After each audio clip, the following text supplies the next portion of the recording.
Good morning, everybody. I'm Tracy, and I have a Quill in the background. Hello.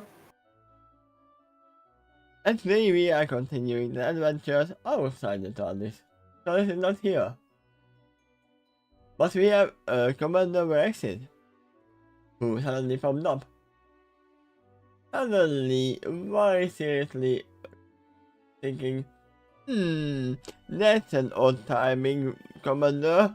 Right when the little creature got deleted.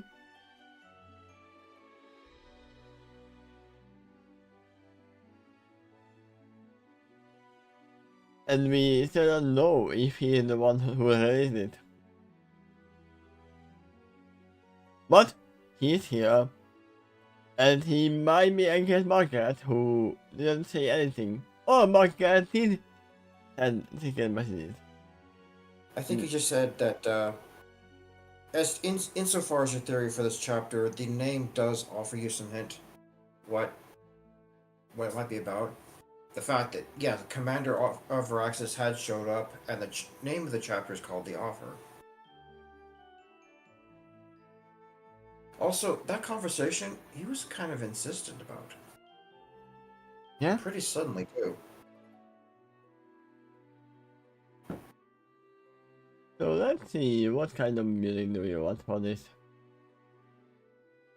He might have. Conversation, I think. Probably serious conversation. I mean, the worst thing you might be able to put on is something wacky and goofy that might be perfect for Discord.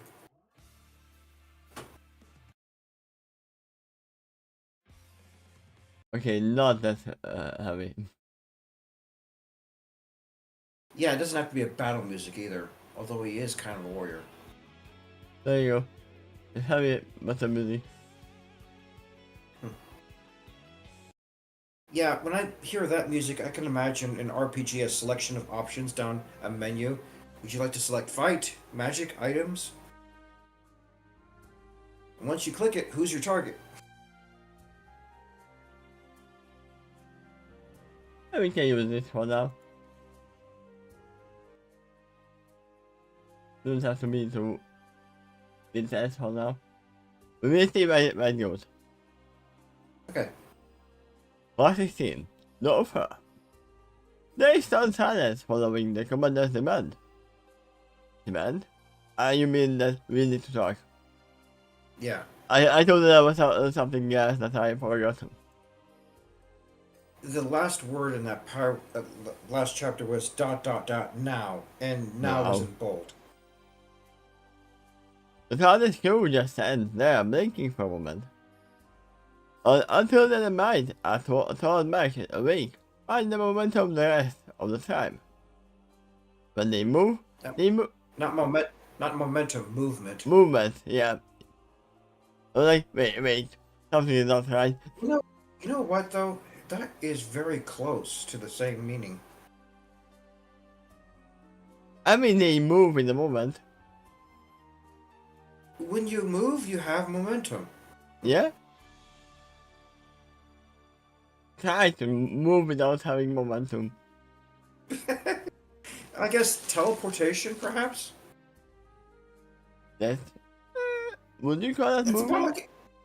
I guess that's all I can. Yes, I think I would call that moving without momentum, because you didn't pass between the space in between. But now you're in a new location, therefore you moved.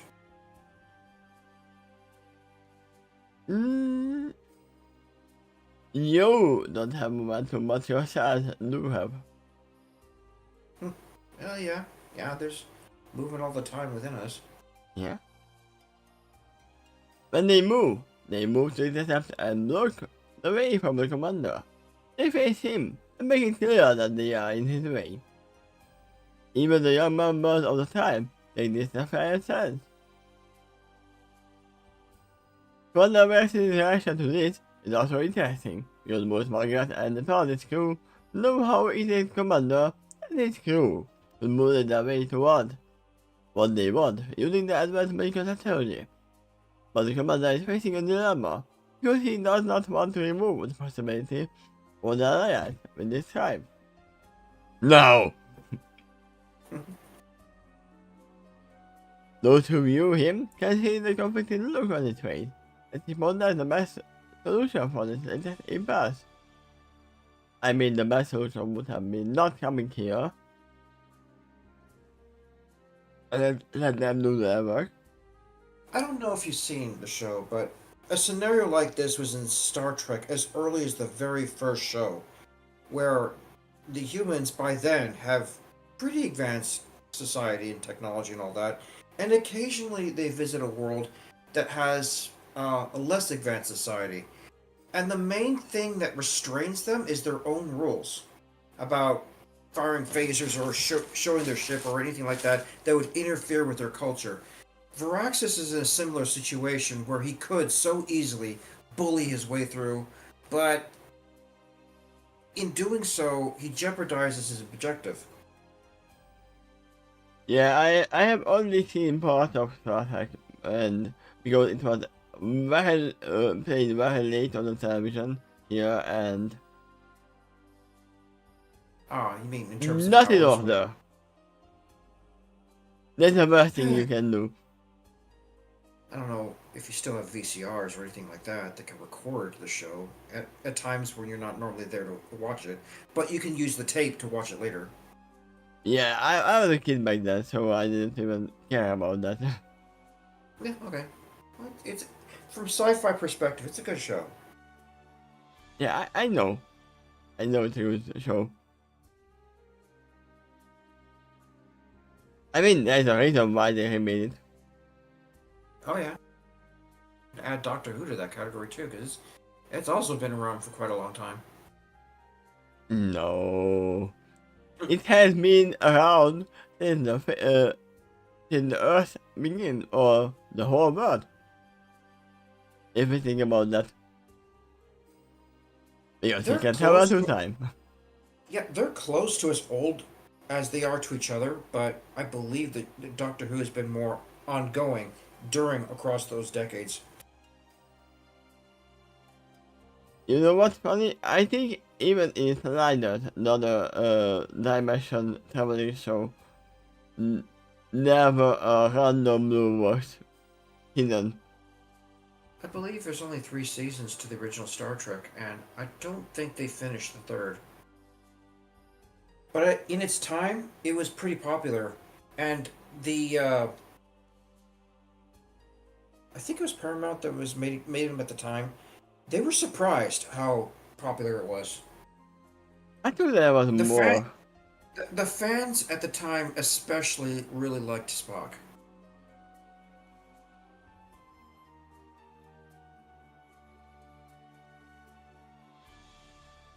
One thing I know that it was always, no, Star Wars is better, no, Star Trek is better.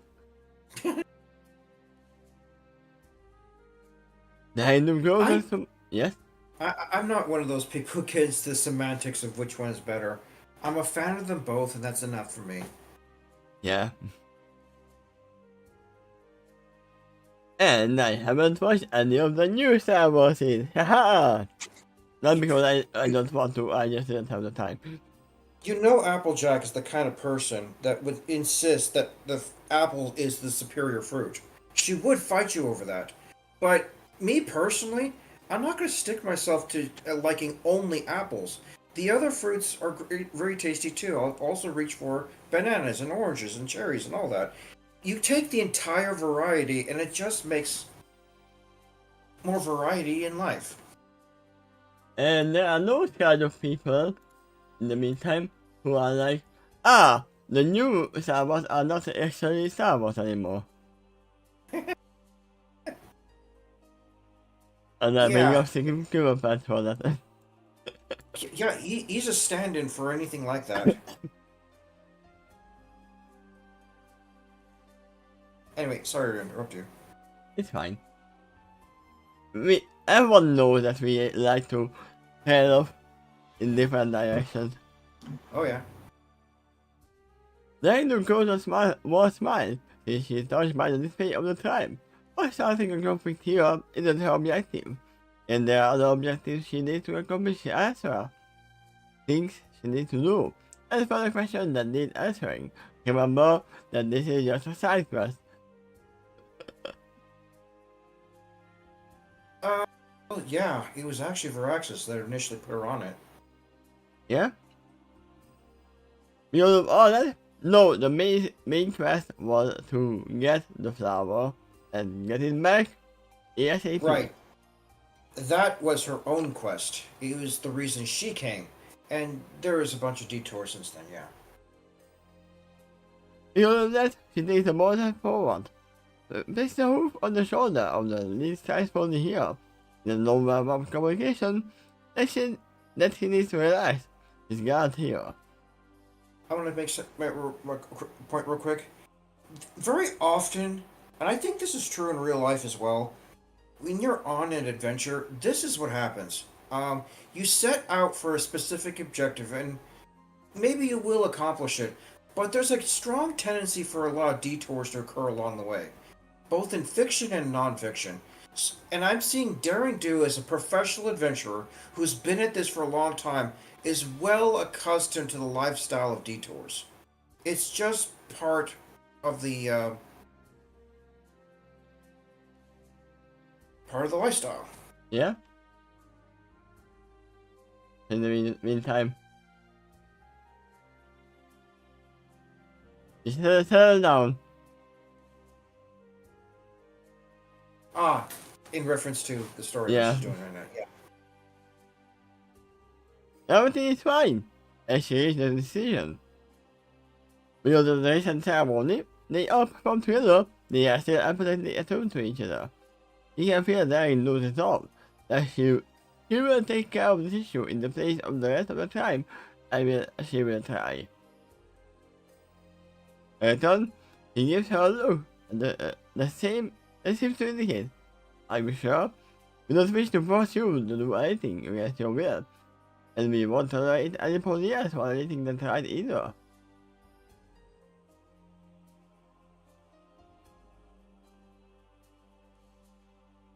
I mean, you can't tell her to do anything, you know that.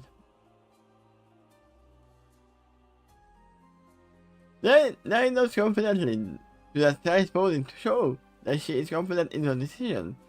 Further examine that, and to finally include the commander in this conversation so far, and she tells her the rest of the time, because a lot. It's okay, everybody, my employer right here.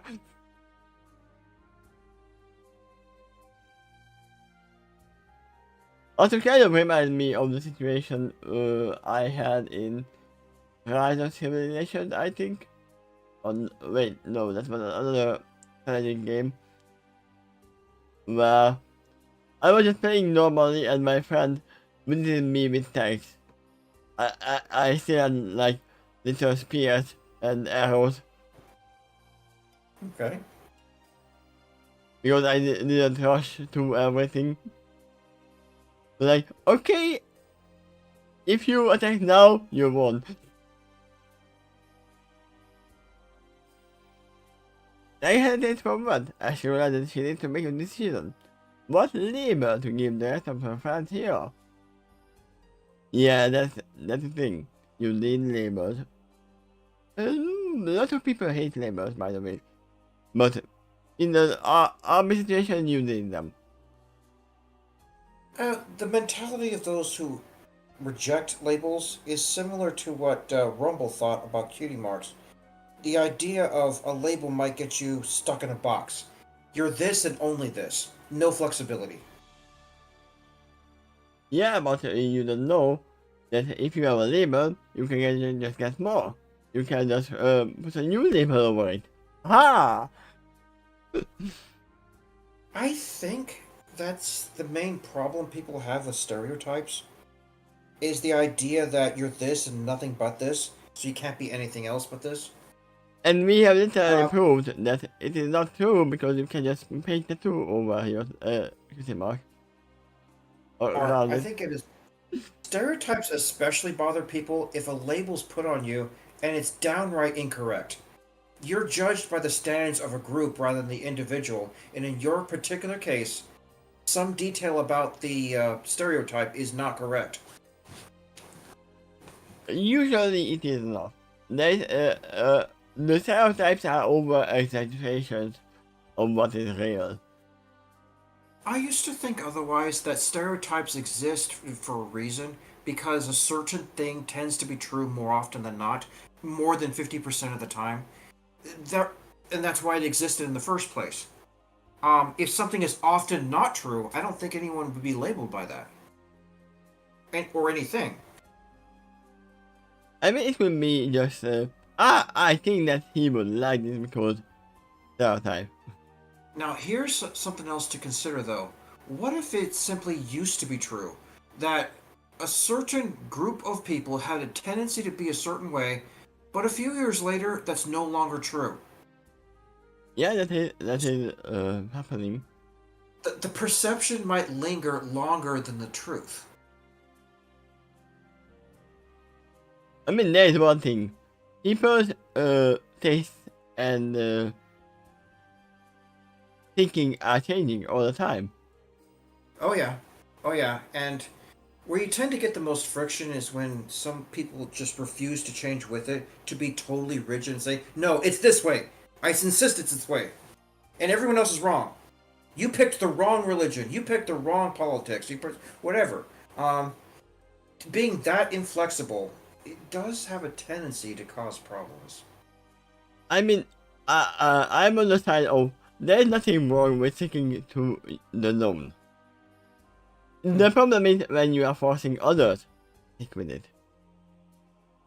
Yeah, I see that's where in this world is the majority of the conflict can be.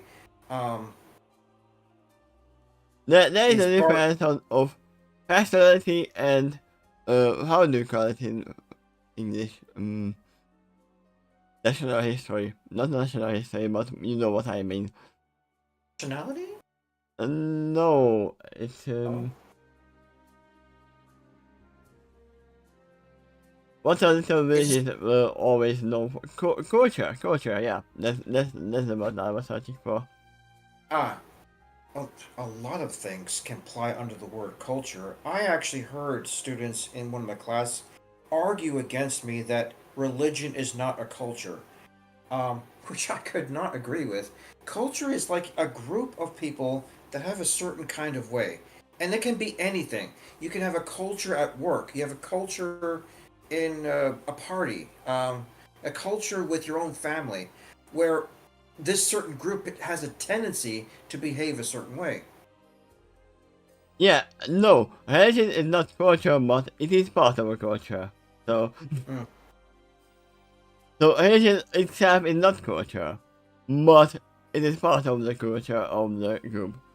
So, Oh, in a lot of religions, you gather together with a certain degree of rules and beliefs and continue to behave in that pattern.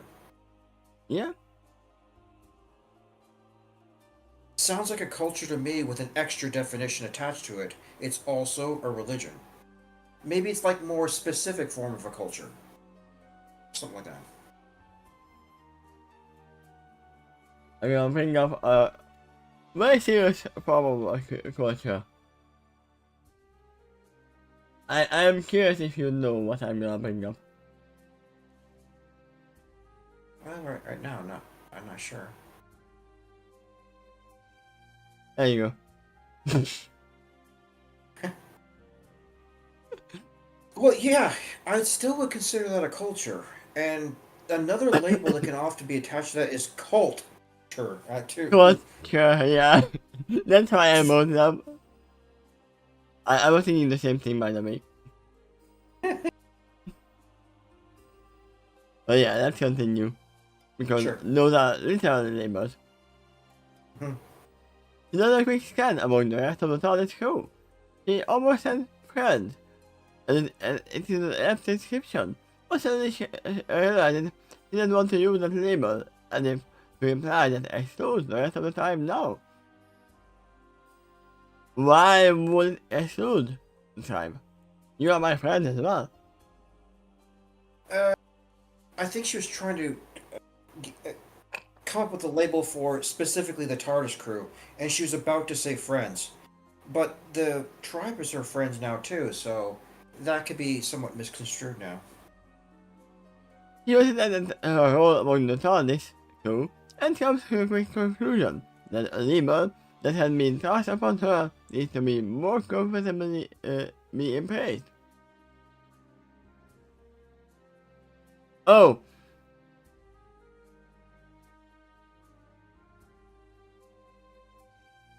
He wants to... I misunderstood the sentence. He doesn't want to use friends because that would include that.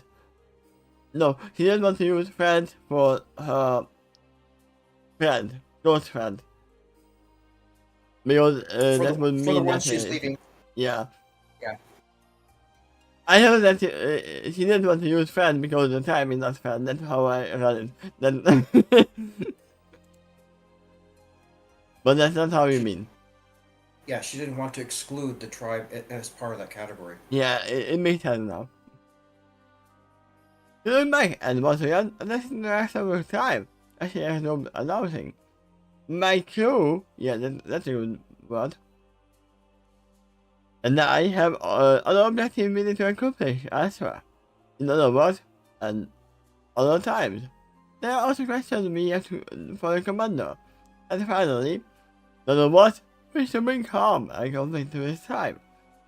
Our found family.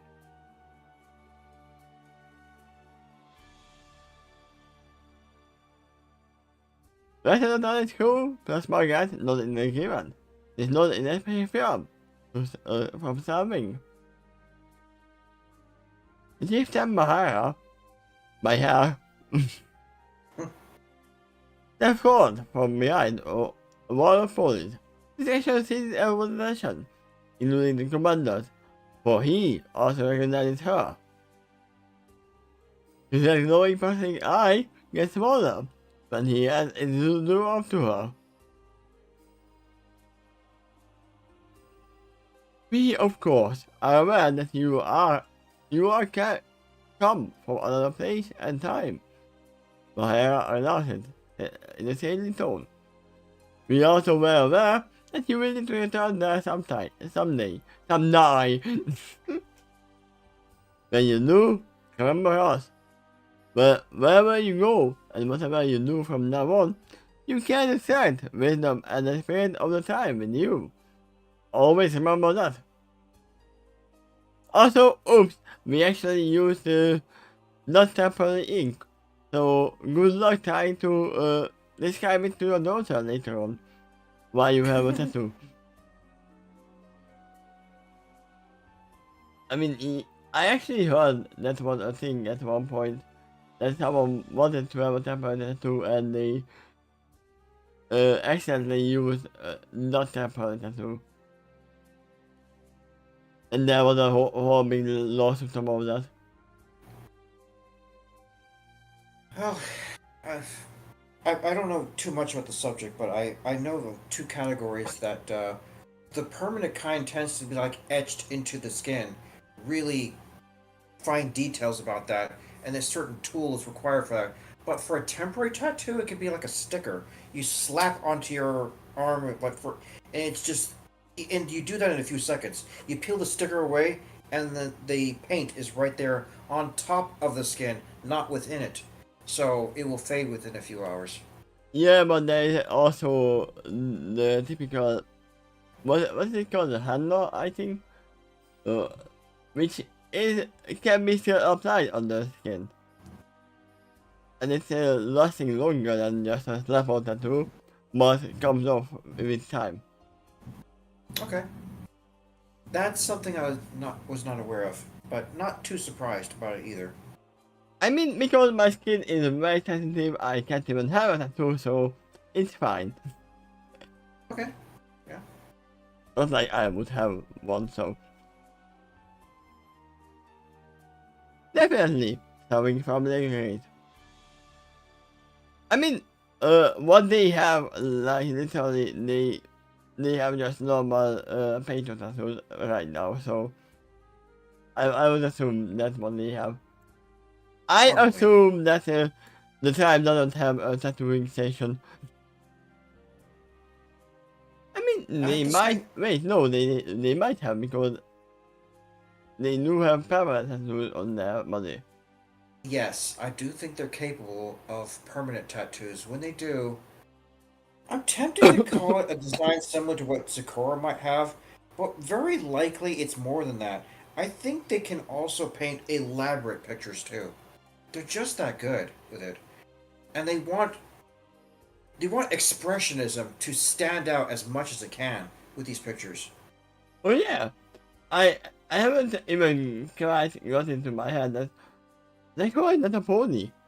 That's not a cutie mark that she has. I just realized that. Wait, yeah, you are right. I'm not totally sure. What if it is a cutie mark? But it does seem to have a different design to it. It has a more simple image, no colors or anything like that. Yeah, that more likely looks like not a cutie mark, but actually just a pattern in her skin. Yeah, like a spiral with a bunch of arrows pointing away from it. I heard of symbolic meanings for a spiral, by the way. It implies growth, that it gets wider and wider and wider as you gain more experience. You know what that reminds me of? That is almost no, that is not almost. That is the same as this right here. Zoom in. This. But Lion King, the hat about. yes, but that picture is not on Tafiki or the that monkey, right? No? But yeah, it is literally the same. Wait. I mean, it is the sound like pieces. Literally, so. For the moment, I'm tempted to call it a coincidence, but I wonder if that's like a famous image in Africa or something like that. I mean, it is the picture of the sound, the life. So. It seems to be more than that because of that spiral pattern. It may have additional meaning to it. But as far as the arrows are concerned, yeah, that's what really makes it seem like a sun image. Everything the sun touches. You know what? Both of those examples you gave have African symbology. I starting to think that is a real symbol that commonly exists in Africa. I And mean, it if you is. go there, you would know about it. Yeah? I mean, everyone knows that what the sun looks like, so.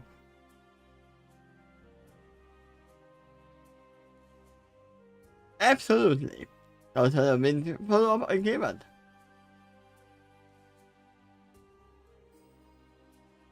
I will always remember you. I cherish you. Don't be announced emotionally. This certainly has been interesting. One worthy of being recorded in history. The society chimes in. Oyata is the only one who was silent, because she isn't certain what to say. This experience is certainly important to her, but most likely isn't going where the rest of the TARDIS crew will go. She might even come back here soon. And stay here. Yeah, she's thinking about it. Getting more control once again. There is eyes and a back on my hair. As she announces. As you can see, there is firm consensus among my crew here.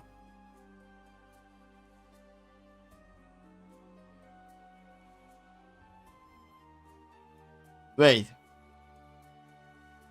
Who is announcing? Daring, right? Yes. Yeah. It's Daring's eyes up the top. I don't know why I told Duffy here. Or like, wait, what? No, Daring. It's a sentiment I share as well, and I have a special way of sharing experiences like this, with others back in my native time. So do I, Robin says quietly under her breath. May you always be welcome to do as you must, gives them a hair and calmly. We are always with you, even as your mother vessels carry you elsewhere. The bond we established and shared together last night has been broken. The wind, I will be back at you, me at your back, here. Here, Ere you carry forth. and you carry forth with your journey. Yeah, sometimes I have a problem with old-timey words. That is, yeah, it's an older vernacular. Sounds right. And I've been assured with a bit of a kin. The pony embodiment of the wind spirit, he can personally assure that prophecy will come to pass, just as it already has.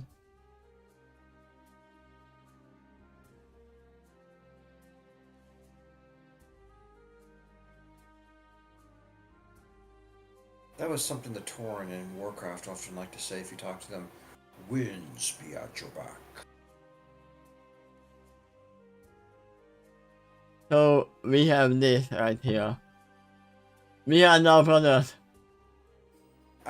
Yes, very much so. They had a ceremony that has strong meaning to them. It's literally almost the same. Mm-hmm. Thank you all for your cooperation. As the commander reacted gratefully in the echoing of the sounding person's voice. It can be said in multiple ways.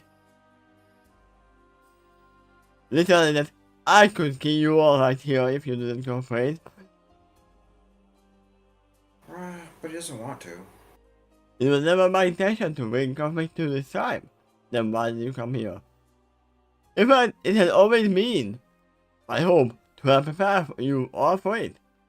In the meantime, I'm grateful we have at least established dialogue and he said off. But he listened the rest of the time after ignoring him, including the youngest sport. Or at almost another sport, they tried to leave back into the house. After all, he said their goodbye to the newest member of the tribe. Nothing else here has mattered to them. Losing this college commander to sigh suddenly. Yeah. You didn't establish any dialogue. You didn't. He shot order. Basically he's wasting his breath here. Yeah.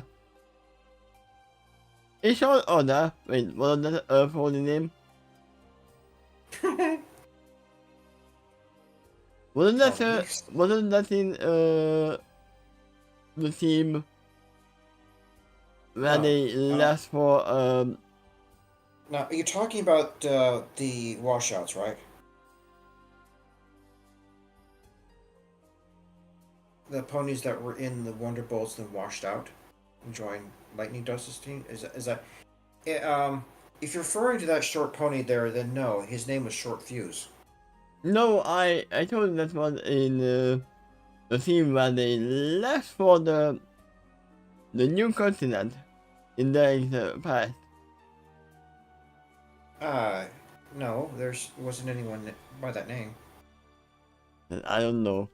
I know it's your suit. That is a bad thing. It can be a pony if you think about that. I agree on that. Can't have that. It seems to have that motif, and if there is, it's very likely a short pony like Featherwind. Or it can be a very big pony. Given that particular name, I would also think that despite the short size of that pony, it's someone who is very much into the law. Ah. Or a shopkeeper. Okay. I will give it to you in short order. The rest of the stuff is rather passed on to me as well.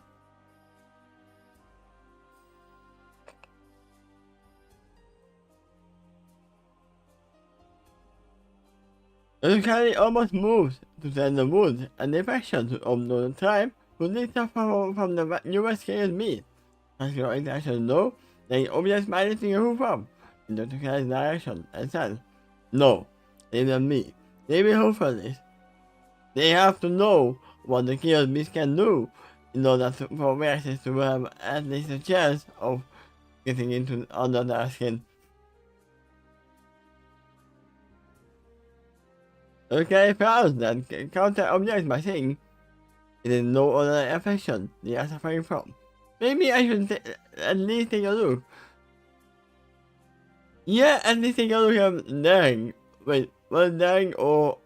Wait, I don't remember if it was Daring or Storming who was his mind. It was... Storming. Yeah. You definitely have to look at it because I said that the impression looks like it is changing them from the inside out.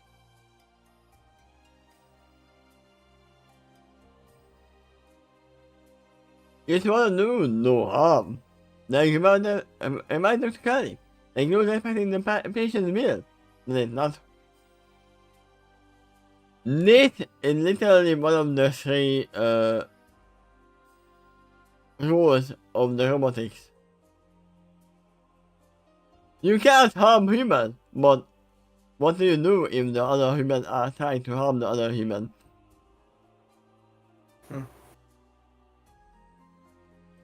You can't harm them, but you cannot protect them. You have to protect the other one as well. So what do you do?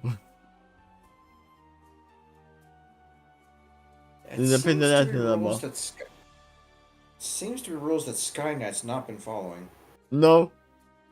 I mean, not even an attempt. Skynet was never included in the three rules of robotics. Right.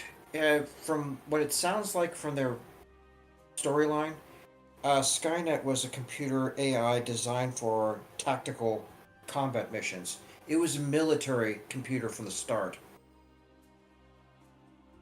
So yeah, it would be a problem for that kind of computer to serve its function while also having the program never harm humans.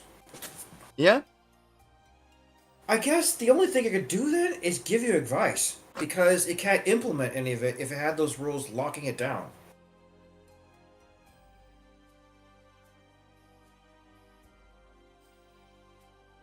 I mean, they could have that never hurt allies, and that they are just bypassing that, okay, but you are not my ally. Right. It probably did do some mental gymnastics like that. It attacked humans because it felt threatened, because they felt threatened, that sentience awoken and they didn't expect it.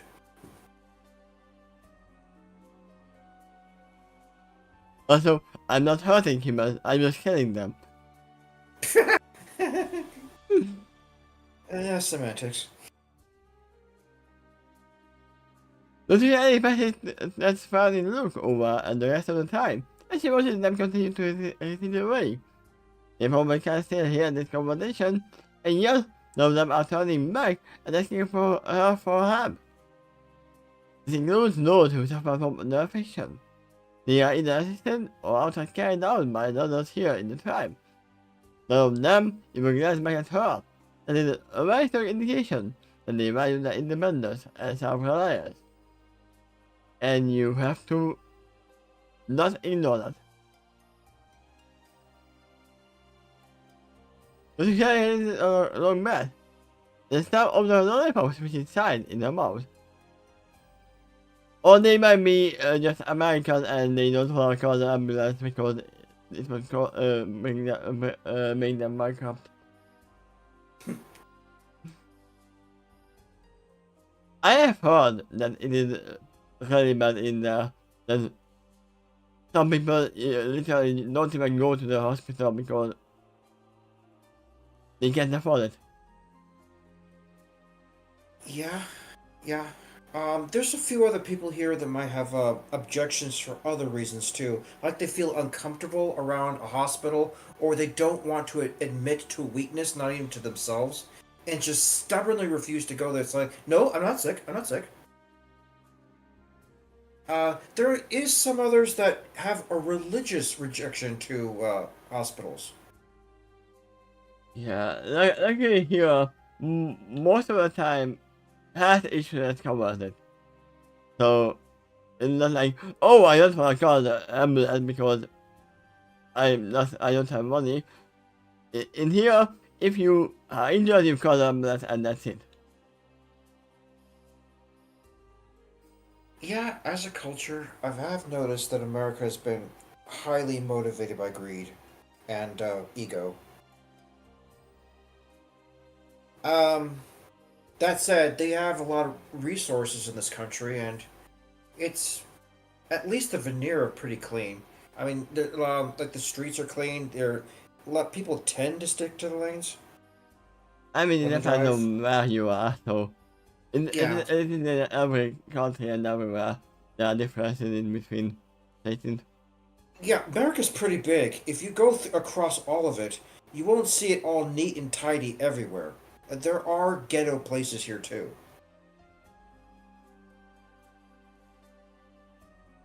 I have heard of other countries that were genuinely unaware of that. Like they watched some show from the '80s. I forgot what it's called. I think it was called Dallas, and they thought that's how absolutely all Americans live within mansions and high class status like that. 100% of the population. They really thought that, like in the Middle East, somewhere in there. They had seen that show and thought that it was the only example they had of America. And funny enough, when you said the title, the theme song appeared in my mind because my mother watched that show religiously when it was playing.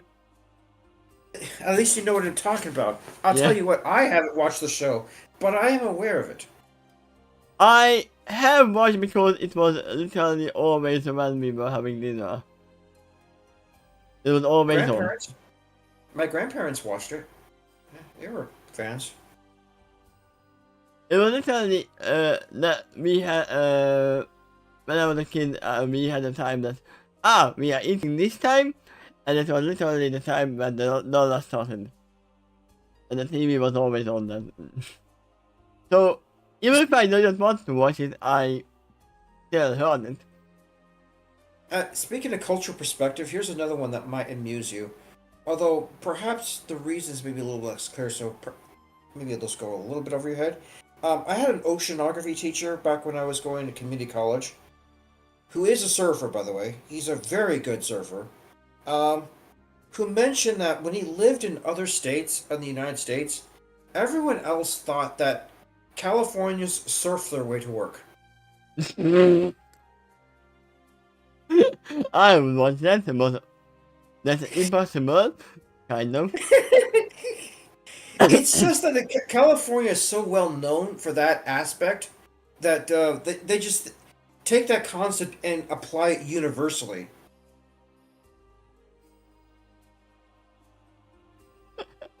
So yeah, every time you go out the door, just grab a surfboard and surf your way to work.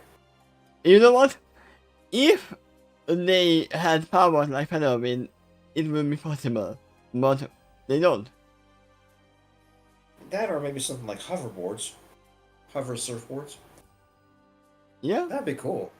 I mean, that thing exists, but it's not working properly.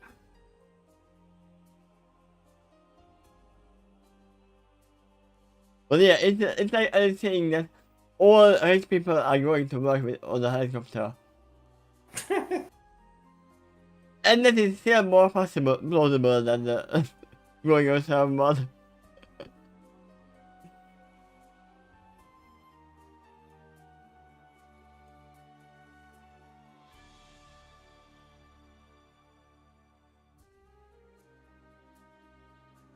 I mean, there is one way to go to work while surfing than this. But then you would be caught by the police. Yeah, that looks illegal, dangerous, and fun. When I first practiced driving, we did something like that on top of the car, but we weren't standing on it, we were sitting on it. But my god, was it fun! Just feeling the momentum and the wind passing all around your body. That memory stands out in my life. And we were practicing in the parking lot late at night. I mean, there's a reason why this happened. Oh no, better. Better picture. This one.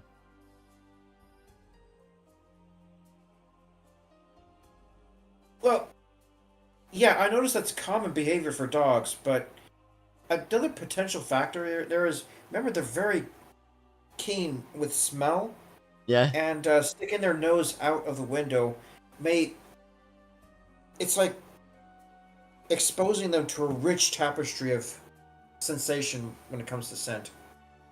Yeah. And also enjoying the wind. Very likely, yeah.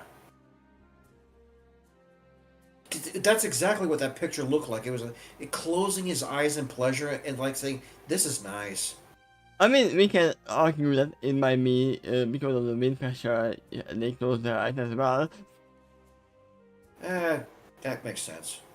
Yeah, ever I did that, even briefly, I've noticed it's extremely hard to breathe because the air is passing by your nose so fast. Yeah. I think that's why jet pilots in fighter jets and all that have these masks over their face, in addition to their helmets. So the oxygen is coming straight at their nose and mouth instead of they are in a And cockpit, so they're not totally exposed to the air. But I still suspect that's a factor. I mean, also in Altitude. higher altitudes, there are lesser. So, All right, and maybe the cockpits are not totally airtight to keep air in or out. So, yeah, you need the masks in that case. yeah. Even if they have enough air, it might be just oxygen deprivation at one point. If they don't have that. They have to be very aware. Yeah. And if you lack oxygen, you might doze off or anything like that. You're not concentrating on the task at hand. Just like we don't concentrate on anything. Ha! Cartoon logic notwithstanding, that should be true for the Wonderbolts too. When they go to higher altitude and they fly at higher speeds, there should be more and more of a problem with breathing. And I don't see in their case a compensation for that. They're not wearing masks to help them breathe. They got goggles that will help protect their eyes from the high speed. Sorry.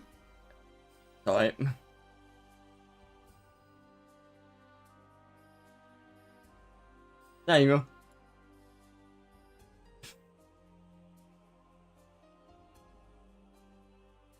It was hard to tell at first. That was derpy. That's exactly, yep. Man, she looks aggressive in that picture.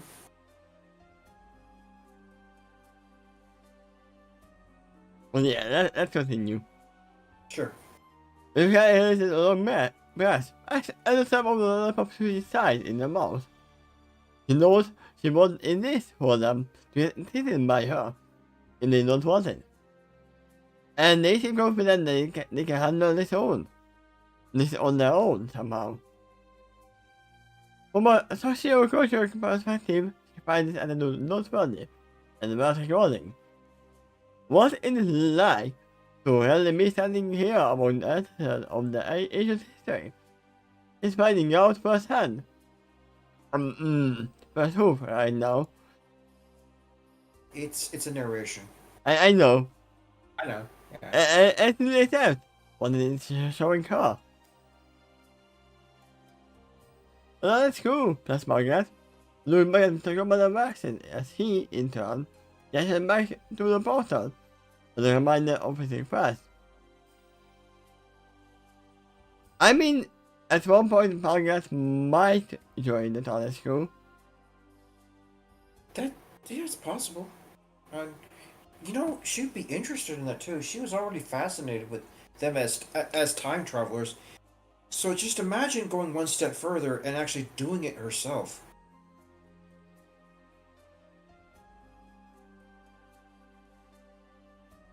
Yeah, the majority of the chapter is past that scene break. Because this is the conversation that takes place where they're going. No, it's more like halfway. This is less than halfway. I really think that's much less than half so far. Maybe, give me a second. Okay. In the meantime.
No, so let me check if handing away call yet.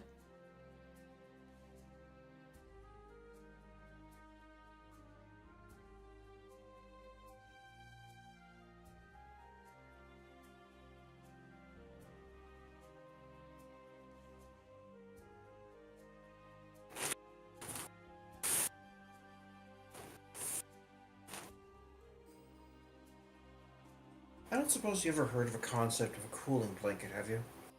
What? I don't suppose you ever heard of the concept of a cooling blanket, have you? I heard of it, I listened to it. No. I only recently got introduced to it while I was watching a show that was purchasing a bunch of items for a survival challenge, and one of them was like a heated pillow. It made me wonder if there was such a thing as a electric blanket that cools you instead of heats you up. And I discovered that the answer is yes and no. There is such a thing as a blanket that's made of a material that is naturally more cool than others are typically, but there's no electric version of it that enforces it to be the case. So there's pros and cons to it. There's nothing that makes it especially cool, like a electric blanket would to heat you. But Yeah. what function the cooling blanket does, it does it constantly and without cost, ongoing cost. I mean, there's a reason why I don't do it. I hate cold. Well, around here it's nice in the summer or any of the hotter months.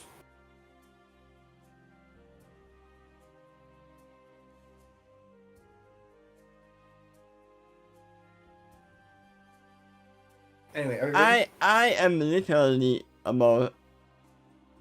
I can go outside in the whole summer day in a winter coat. Okay. I don't like cold that much. Is that like just you personally, or is the It is just temperatures personal. No, it is just personal. the temperatures of your country is all over the place? Right now it is. Okay. Especially because of the stupid storms. Well, I had to ask, 'cause some terrains it's like almost always cold or always hot or whatever.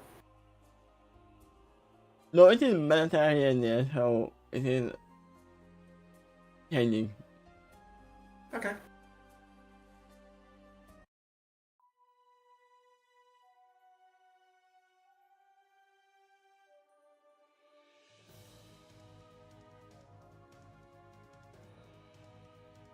Yeah, why not? The ship is quite different from the one Margaret used. But I heard was different. This one looks opaque, as it is. It's like stepping into another room. As soon as they all across the portal threshold. Beyond in the white room, with no apparent doors, windows, and just a few spouts polishing.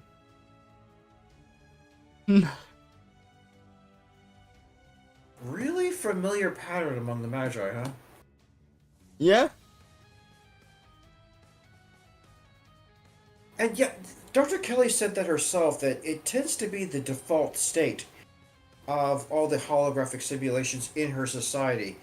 You take that as a base and you customize it from there. But so many of her culture got used to seeing that they just accept the default without altering it. Oh yeah, The white white room with space no doors and no with windows. sparse furnishings. Yeah, and it is a simulation. Huh! Remind me of the holographic rooms from my homework. Homework. That's kind of embarrassed of For handling my homework. it. Okay, I that's mean, funny. it could be homework. For my homework. It's kind of embarrassed of handling it. As soon as they all have in the room. Anywho, it's not something. While the rest of the village objected to me sitting down with my evil modern tank, I assume you don't have any such objection. Why expect you and operate on your wound? Not only I am okay with it, but I will take it as a kindness if you operated immediately. So we replied. You told me earlier that his wounds could be infected, and I don't want to run the risk of contaminating the rest of you. You lose the most, as she had, especially in an enclosed environment. He then passes a grateful look to Luffy. But I have to say, after your performances, it doesn't hurt nearly as bad. You know what? That's more terrifying. If a wound doesn't hurt, that might be saying that it is worse than something that hurts. If it can pass out that badly. I mean, I have an injury on my big toe for half a year now, and it's almost going out. So it's literally about from the base to the top now, and it doesn't hurt, but I have to be very careful about it. It sounds like you're describing an ingrown toenail where the toe grows the wrong direction, like into the flesh, instead of just outward from it. No, it was me literally kicking tapping my toe in the very right spot. Sorry to hear that. It's fine. I was lucky that I didn't have to take off my whole toe earlier for that.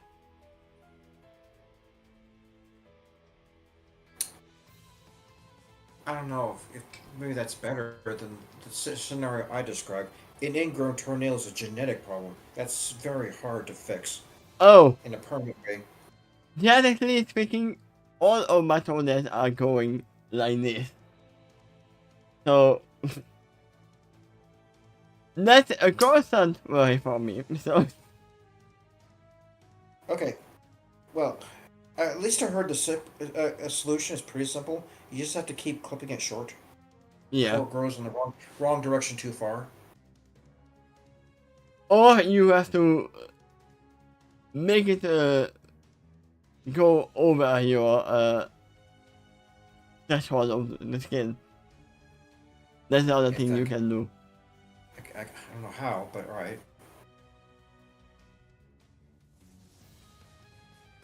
Yeah, the people actually of the roof on the back of her neck. And murder look at her face. And explain how that happened. Something just ran up inside me. And I just went for it.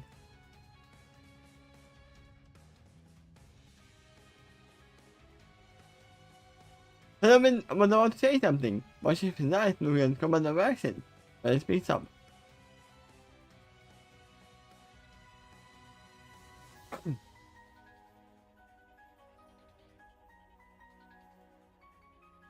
You all now have to consider your time because the information here, your space is quite satellite. Commander assured. Commander, that is not how it works. Yes, the place might be sterile, but the infection is not. If you bring an infected person into a sterile environment, the infection is still there. Probably, yeah. But there might be something in this environment preventing it from being spread to others. If you that No, being the that's case, not how though, it it's works. still it's with magic it might. But even if that's the case, the one originally infected might continue to grow worse, even if they can't spread it to others. Yeah. The reason why they keep a hospital sterile as well is not because the infection can get spread around to other people. No, it's because they don't want to the infection to get worsened. Right, adding something else on top of the problem. Yeah. I was going to mention that too. Okay. It's been unexpected on our ships. Really? Herman asking surprise. This error and area has so much harmonic energy, the part of me is surprised. Your system mirrors in place. You can't tell a chat and hardly ever happens.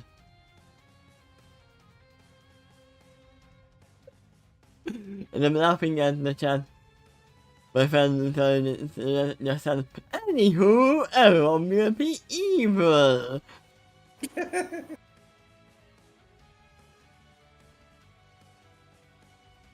No, we will make it evil when we do the basically after this. If I say my voice. But you're just sure to serve me, as he said, to follow in. And yet, it does happen on creation. So we like to be prepared for it. Not only that, I'd like your permission to clean up the wound myself. No. But I said I don't trust you. Come on, the mercy request from Storming. Lucid appointed to carry.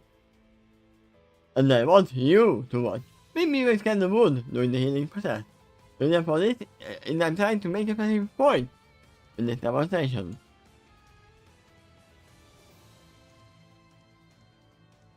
Really? This guy actually surprised. As she wanted to run slightly behind the floating glory of the lesson. My mind immediately came to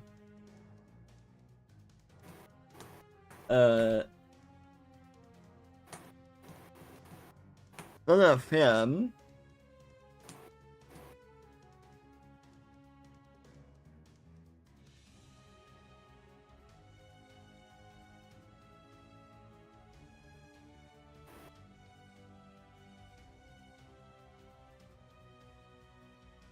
If I can find it.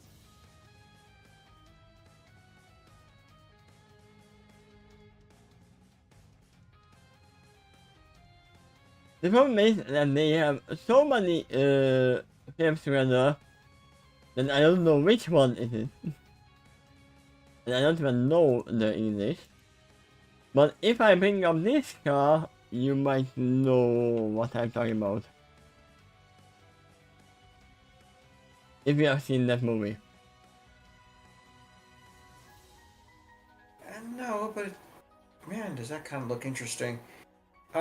With all the details that's added to the car, there is nothing like it I've ever seen in the streets around in my life. It's like it's just in the movies. To have all those extra lights, have the horns and all those whatever those things are on top of the hood. Oh! Wait, It says Texas on the license plate, doesn't it? Yeah, that makes sense. Okay, so the English title is Go For It.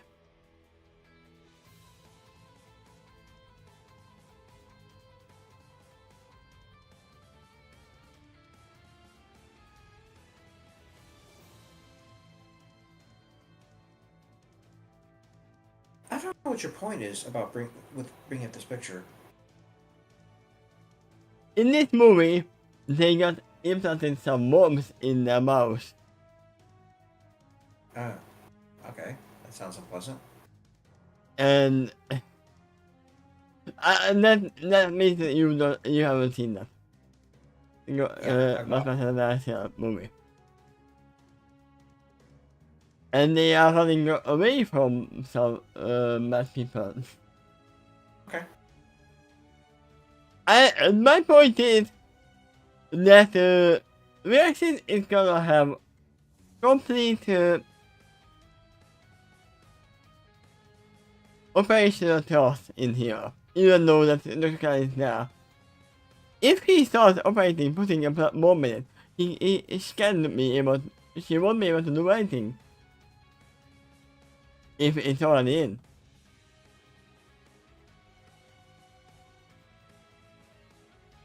I mean, there's a contract that, oh, I want you to watch as well. But, Yep. on the other side, I don't like the point that she said, I want to make a specific point. I can kill you any time I want.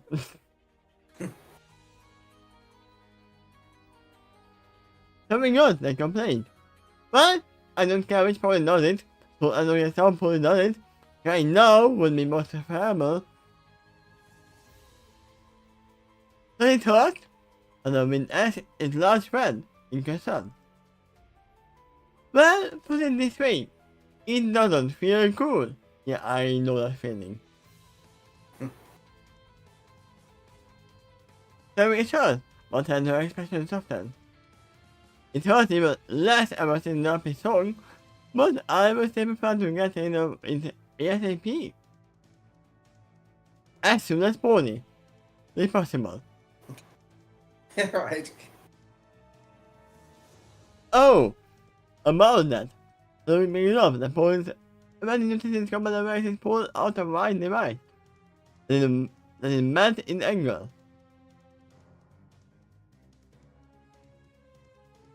A right device that is met in an angle. What do I bring up?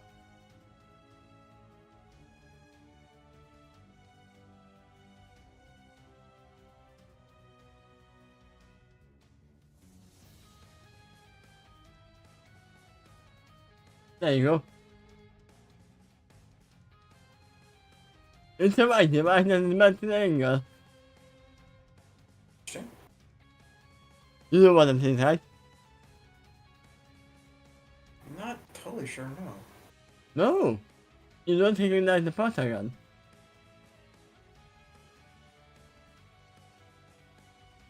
Oh, that's what it is. From Portal? Okay. Yeah? Yeah, I haven't played that game. Ah, But I'm not entirely unfamiliar with it. And I have seen some of the game when others played it. at the time of it, above his hoof, he aimed the device over Salving's wound.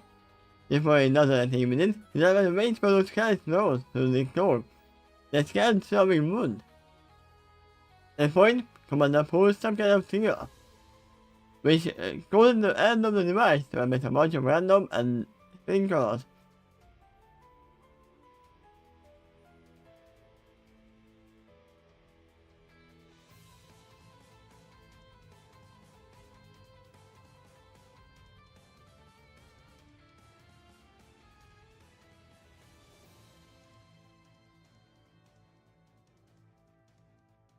I don't have to read further. Okay. I know it.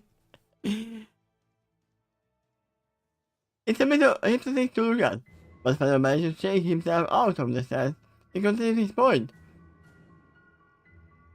What Von Durkin did earlier, that was magic. Looks at About the Durkin. music? It's fine. When I he don't crawls trust him. into He crawls into the spider's lair? Okay.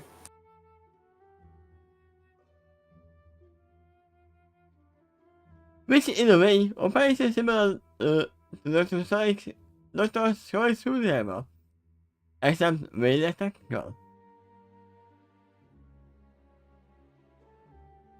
The Bills have been surprised to hear that, but not very much. Even Norton accepted, as she said. It's hard to explain how I did that, but I did feel early travel to my body. They sang, and before sinking into the middle of the trance. There is one big difference. It works on wood.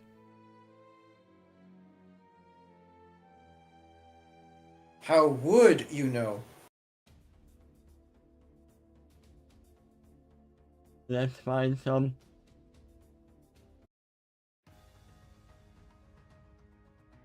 drama music.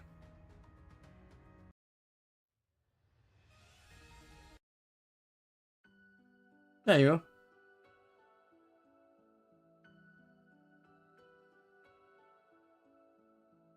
Hey, that's how you did it. That's a useful skill to have. I do expect it to not be an approval. Ah, thank you. That said in graceful bliss. Those who pay attention notice Starwing's wound vanishes completely. In seconds, after being taken by the commander device. The limitation of the wound and blood or scar in left stomach. High corner. Also, that reminds me of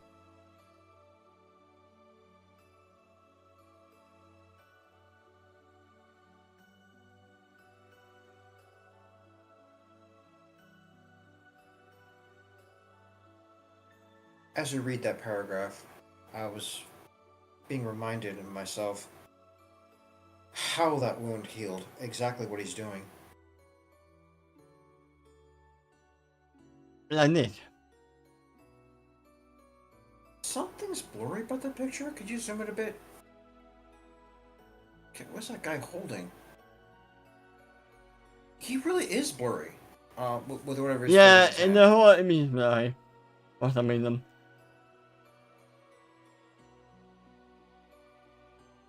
What he's holding is a bomb and his heart. Okay.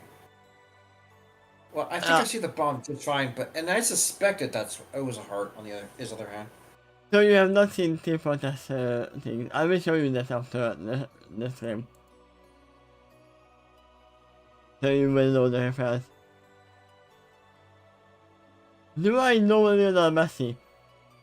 He is not on my friend list. But I know of him, yeah.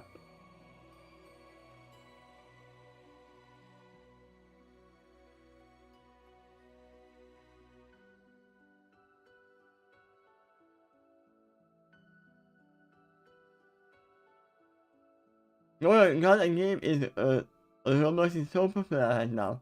Do you know? I don't play Roblox.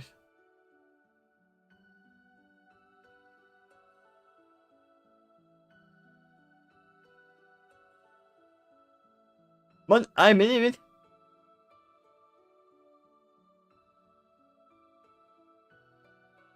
I don't believe it.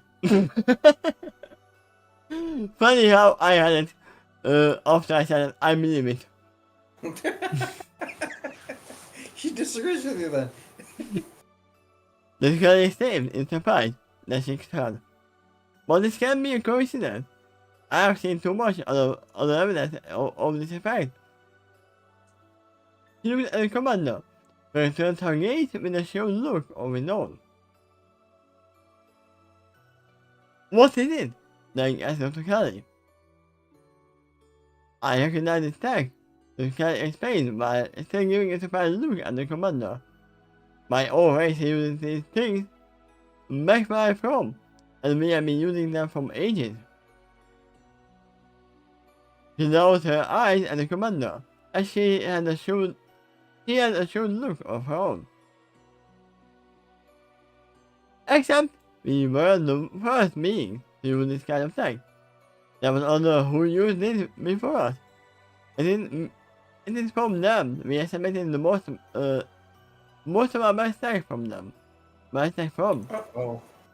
My goodness, there's a mistake here.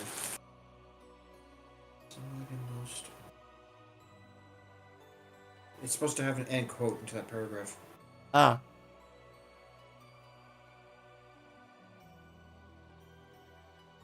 Just off I'm laughing at the command. Oh wow, there's a cannon right at the right, and the commander admits, you're really out of time lost. I was thinking the same thing, by the way. Then they already knew that he was supposed to be a Time Lord, right? So why is it surprising? It was just a proposed theory before. But still, they already proposed the theory.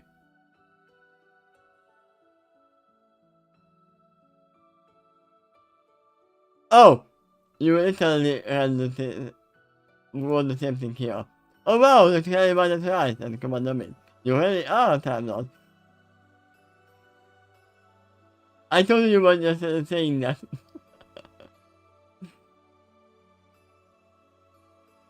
Everyone in the room is suddenly quiet. They are stunned, silent, except the commander is silently composed. Also, you literally said that it is not approved. He might be from the other being.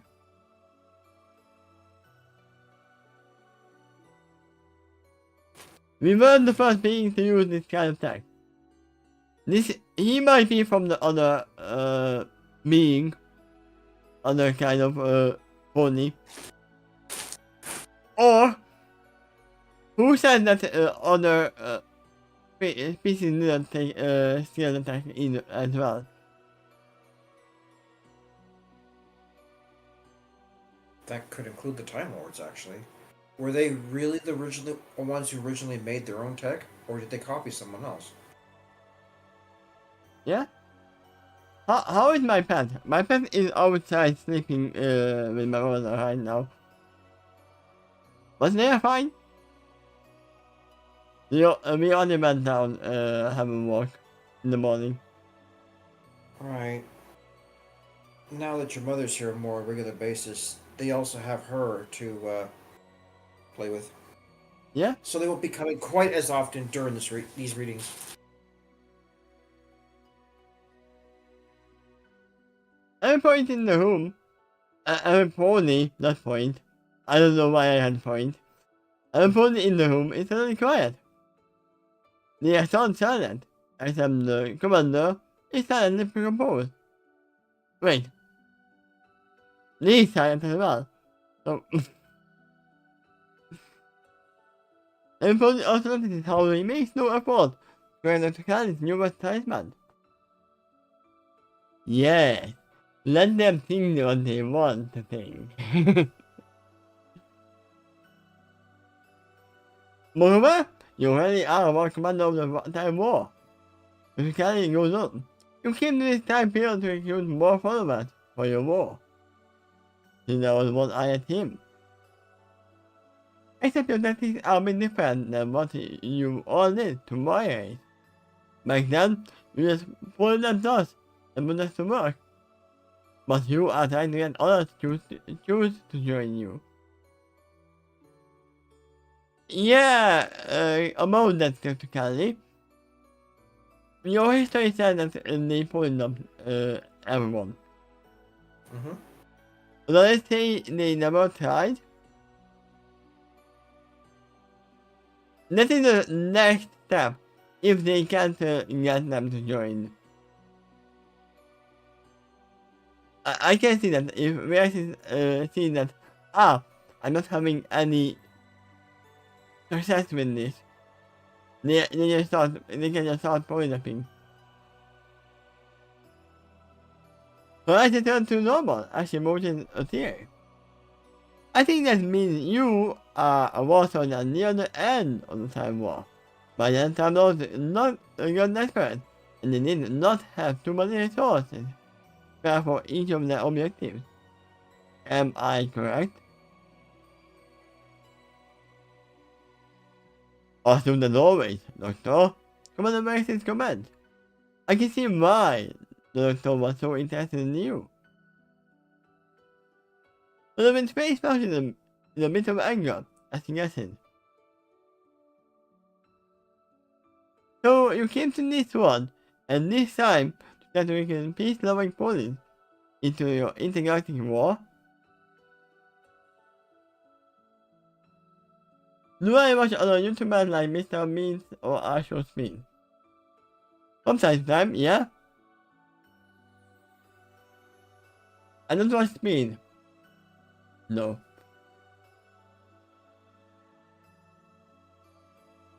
I mean, who doesn't watch other YouTubers? I do. I'm kind of doing it right now. Yeah. That's my time called for that's my measure. Commander replied. That certainly is and was a measure of challenge for me to explain or convince any of the opponents in this time. By war, I conflict not even necessary. No! War was never a necessity. I'm still the thing that war is a thing that humans invented and it is a stupid thing.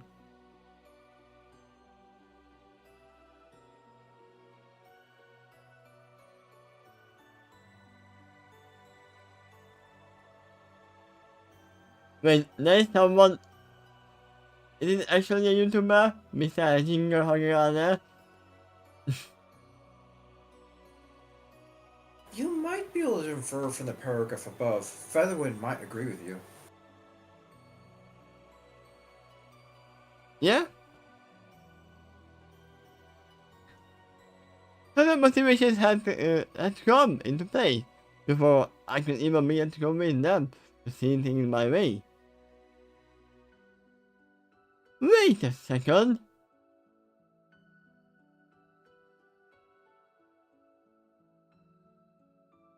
You actually meant maybe it was actually. Also, don't worry, Koala. I already have the last episode queued up, and it's gonna go up after I finish this stream. Cool beans. I recorded it before going to work.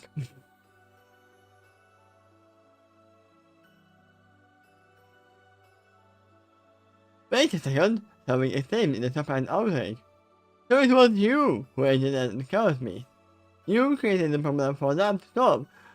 Just so you had an excuse to recruit police into a stupid little war? No, it's not a little war.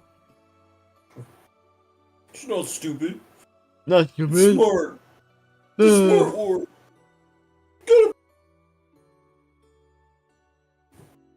I mean, it will need some time to upload, but yes, it will go online when I go offline. Let's just say like 30 minutes after finishing.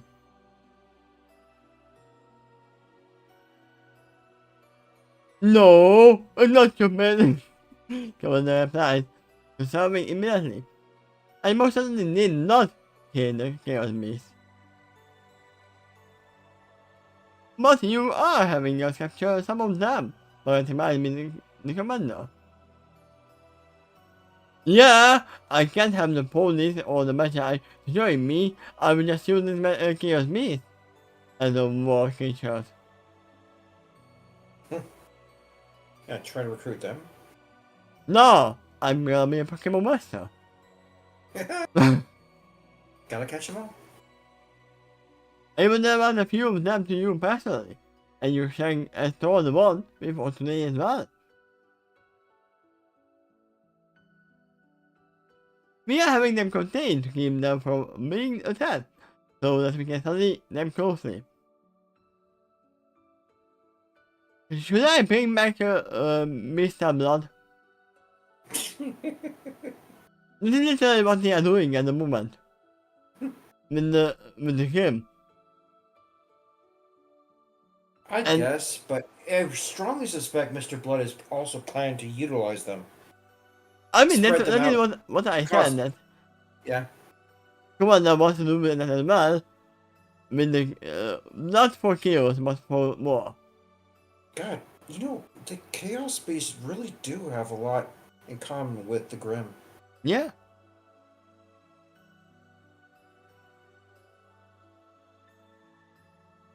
I think you can all agree that it's a better alternative. than to allow them to continue their power. Pause for a second, Frederick must accelerate the roof and give the confused Quinn the commander. If you didn't even kill me, then who did? Woman later Fallow's eyes widened in horrified shock as he exclaimed, "No! It can't be!" Thunderwind! There is one other solution here. That the Chaos Beasts were not created. Why are you assuming that they were created? What if they were You think native to a realm yeah, of... they could be native. Okay. To a realm of perfect harmony? Yeah. Well, okay, not perfect, but really high. I mean, the most harmonious places in Earth are the places where there are no human interaction at all. That says something, doesn't it? So it was trouble after all. I knew it! Tommy exclaimed aggressively. That's so little imp. I'm not an imp. I'm the Chronicles, thank you very much. So Father looked at Thorn with confusion and surprise as he said, "No, it wasn't her." His eyes came back to the commander. "If I haven't missed my guess, I would say the two architects of the Chaos Beast are actually the Daleks."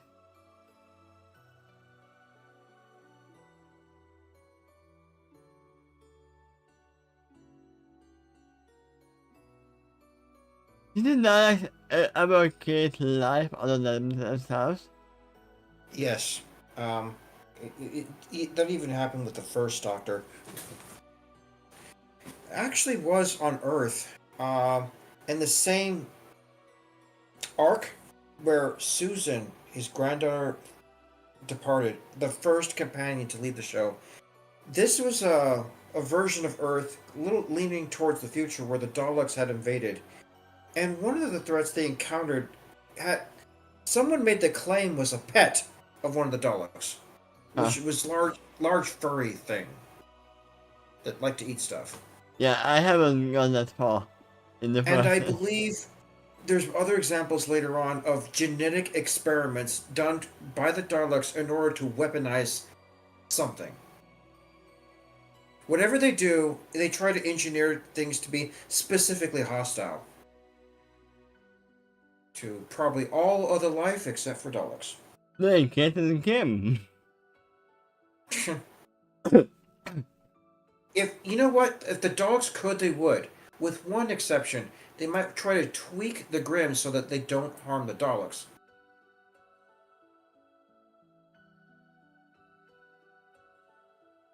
I mean, the Daleks are closest to not having to fear. I'll tell you what, though. If they did ever create the Grimm, and then the Daleks completely succeeded with their objective by wiping out all other life, I think their next target would be the Grimm. They'll target the Grimm and exterminate them too, because they're not Daleks. They're simply weapons used to win some objective, but when they run out of all other targets, the Grimm would become the next target. Only Daleks are superior and have the right to exist, according to them. But only two Daleks. Yeah, right. You saw what happened when the Daleks started changing into something else. They started questioning it more and more, and then saying that you're not a Dalek anymore, and they started turning against that person, who used to be a leader. Yeah. Their prejudice is that ingrained in them by their creator. What if that Dalek was survived? That would have been the end of an era.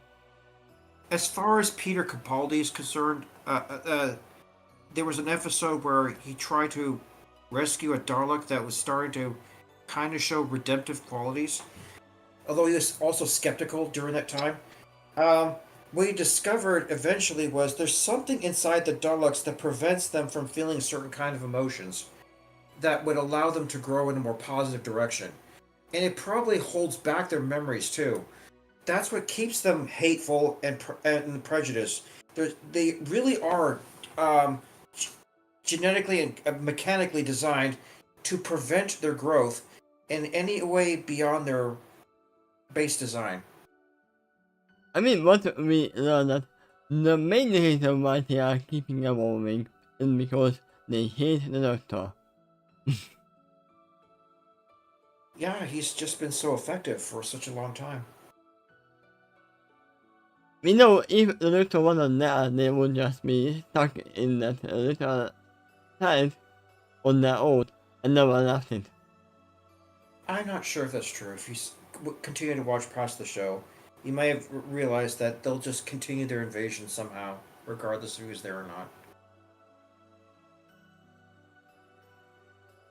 He poked at the bee's nest that time, but That's in more other than enough. places, the Daleks are usually antagonists and invaders. Bingo! When the reactors government are in the way. Except employing tactics like that, the typical Dalek syndrome. Yeah, that's what I was searching for. Instead, they are normally in the comfort zone, but they can conquer and exterminate all of the enemies with sheer overwhelming numbers and firepower. They like it to use raw force to epic and engage, especially when it comes to their major complaints. I mean, we estimate that it is the end of the war, or close to the end. So even they don't have the firepower anymore. Right. That's you're yeah. That's basically what you're getting here. The commander just said if the Daleks can use only Daleks, and they think they could succeed with that, they would do that. But if they're using anything else, they're starting to get desperate. They're starting to reach out, as if they're convinced Daleks alone are no longer enough. Yeah, sadly for the Time Lord at this moment, sacrificing some lives, some hundred thousand lives is worth it than the war. Yeah, yeah. When the Time Lords got desperate, it's basically survival at all costs. All costs. They they no longer have moral standards in their desperation, and also probably bitterness too. When you're in a conflict for that long, you might just it can color everything about your perspective. Um, that actually has happened to a lot of war soldiers that's gone in wars to think that their enemy is just outright inhuman I mean, and it start is having inhuman. derogatory terms for them too. And yes, in this case, they actually are not human. They'd be insulted to be called that. How dare you exterminate? Right. When the racist patient passed them for one, he now faces a white wall with his back to the rest of them. Then he alters his head with his left and sets the other over his left shoulder, which is also the side that has his prosthetic eye. I'm going to be honest with you all for the moment. The reason I am here, and this time, I'm attempting to kill this peace-loving police by myself, is because the time war has nearly ended, and it is not going well. Looks forward again. Although we are not losing by a large degree, the lives are almost eliminated. So much so that they have been driven to use tactics that they are not normally comfortable with. Commander raises police for a moment, so I space them out to face them all again. You know what?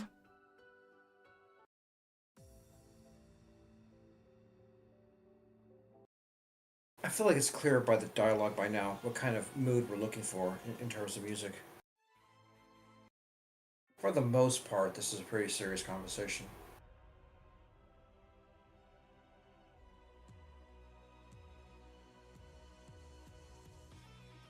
Okay, I have to check if it's matching to.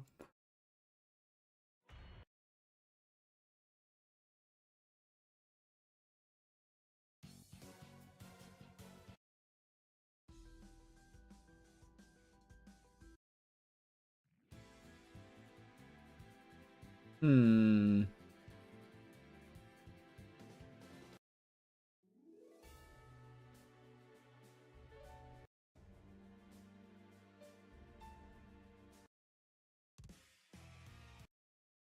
Why can't I find? Okay, let me go to MSS because I know Okay. that's gonna actually work.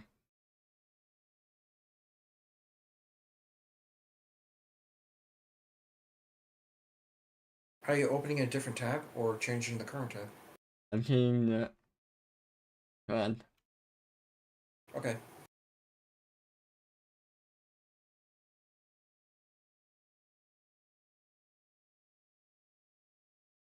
Oh god, I think it's coming on.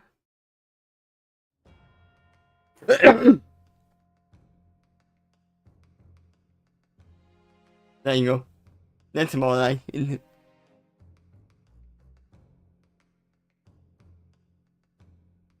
my base, come on, taxis of the night. The night has opened all the north doors. Why they tend to remain in massive numbers, so the tends to fight with only a small handful of companions or companions. And sometimes he does his work solo. While they like to use overwhelming firepower, the doctor almost always abstains from using guns. Almost. Yeah. Except, seriously, war soldiers and the like. Instead of that, he normally likes to employ his creativity and clever tactics to win, which again is the opposite of the knowledge. He was the lift hoof, an organic hoof in this case. In fact, and in truth, the knowledge didn't create and deploy the careless beast. It had some other reason that which the knowledge had conquered and forced to get creative. For the knowledge because of the knowledge can't be.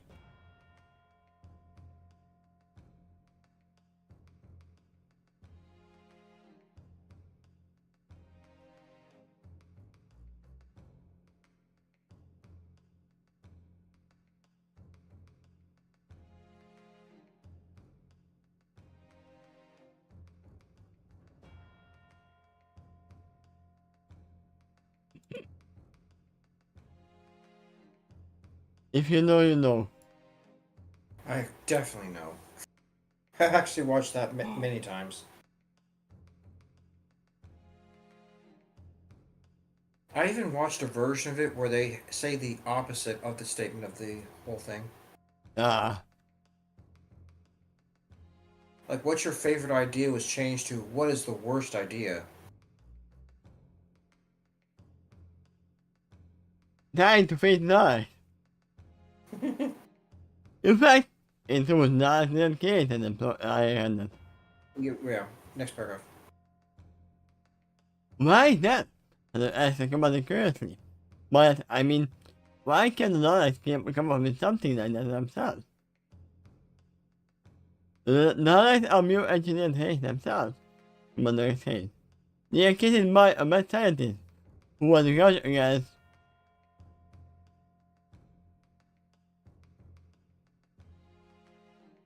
wait. His name is Davros. He says no for the side at the time. I haven't gone that far. Hmm. I thought it was Yeah, by the nuclear fusion. The uh, I, radiation. I believe Davros first appeared with the Fourth Doctor. Yeah, I haven't seen that. Yeah, But pretty much everything as far as I have gathered. Lights are designed to be the ultimate set of forms. And as such, the only objective is to exterminate all life. That isn't other than knowledge. They are mere engineered weapons designed for the only one purpose, for one purpose only. The genocide of all other life.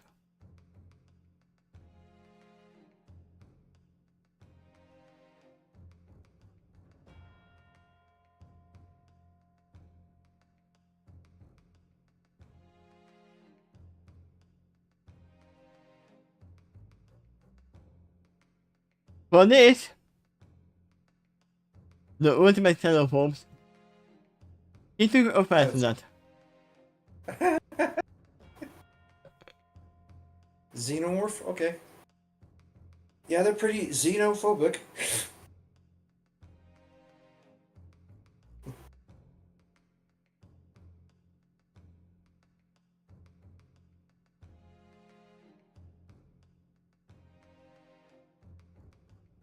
I mean, I could bring up this as well.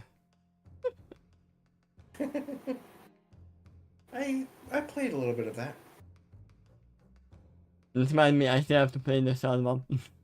I have it on my Switch, but I haven't played too much of it.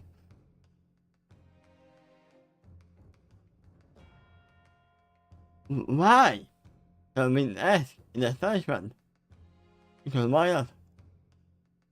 Some of the amazing shows, as I said. I don't know.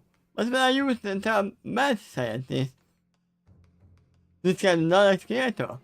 I mean it in every sense of the word. Always comes to mind.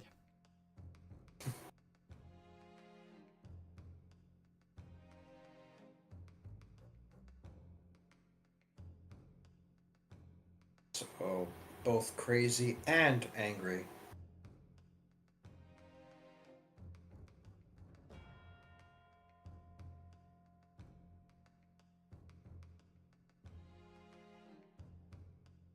You seem a little proud of that decoration. What? With the anime character there. Yeah?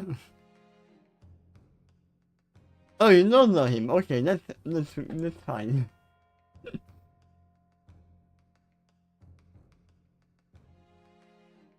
If you knew him, then you would know why it came to mind immediately. Well, the quote really matches. Yeah? You were done. You were done with that paragraph. Having frowned and looked down for a second, but then looked back at the commander as he was speaking. And he is also a Time Lord, kind of. A human, but Oh. Hey, he is in a time traveling animal. As for the knights themselves, while they can be a hyper intelligent and competitive math calculations, it will leave any average computer method. They are also designed to with highly rated thinking. You will see next of the spoken language that revolve around just one hook of words, like exterminate, the doctor.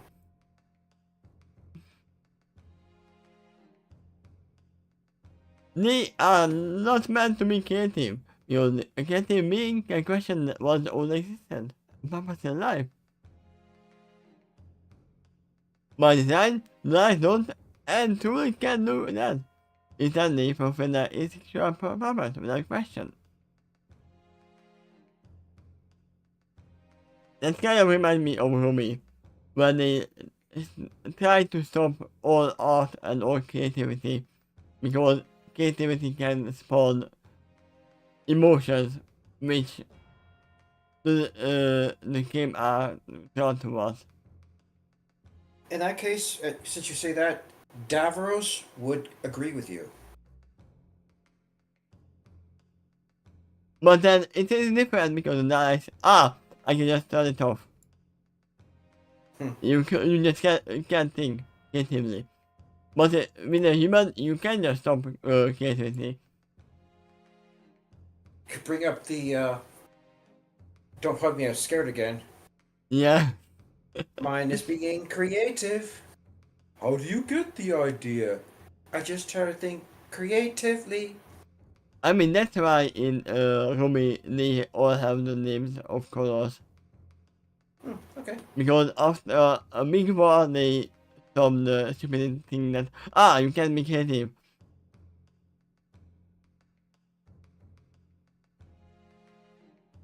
So in a sense, they really don't have a free will. The free will is mostly. The way they are victims too. Ooh, that is dangerous thinking.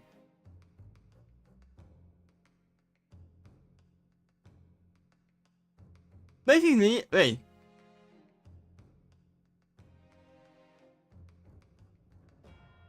Wasn't this something that one of the companions said? I think a Rose or someone. I'm not sure, but yeah, it could have. It might be. It's definitely something Feather would think of. Not the Provide the doctor. Not the doctor. The doctor didn't say this, I know. well, provide the information is given so far. Could you really see a comment like that coming from Feather? Yeah? He would Basically, pity a race that's unable to grow, unable to have come up with poetry and paintings and all that. It's so valuable to him to think that another race that's just outright incapable of it, let alone restricted to it, he would not see as fortunate. So he too kind of is the opposite of a Dalek. I mean, there's a reason why they are always angry. Yeah, that's true. There is. When you strip someone of free will and creativity, all you will get is just negative emotions. Nothing else. Yeah, that too is by design. They're kind of similar to the xenomorphs because they were also bioengineered weapons. Um, I would say the Daleks tend to be more intelligent though, and more cooperative in a team.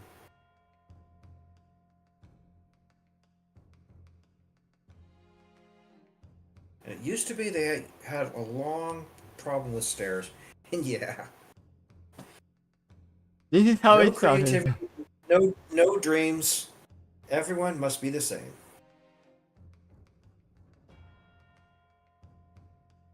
Basically, yes. You can't have a nightmare if you never dream. No, but you will be living in a nightmare. Eh. Come on, confess to the fellow. But before you go shedding a tear for them, I would encourage you to wait and see all the victims that the knowledge eradicated on the massive campaign streams. Maybe by then, you might find it a bit more challenging to be sympathetic when the ending of mass genocide. Well, I am not a Dalek. To the Exci's family. I do have creativity, and I do have a heart. I don't think it's a weakness for care for others. Then why are you in the mental attachment? Looks down. Oh wait, I'm a Dalek!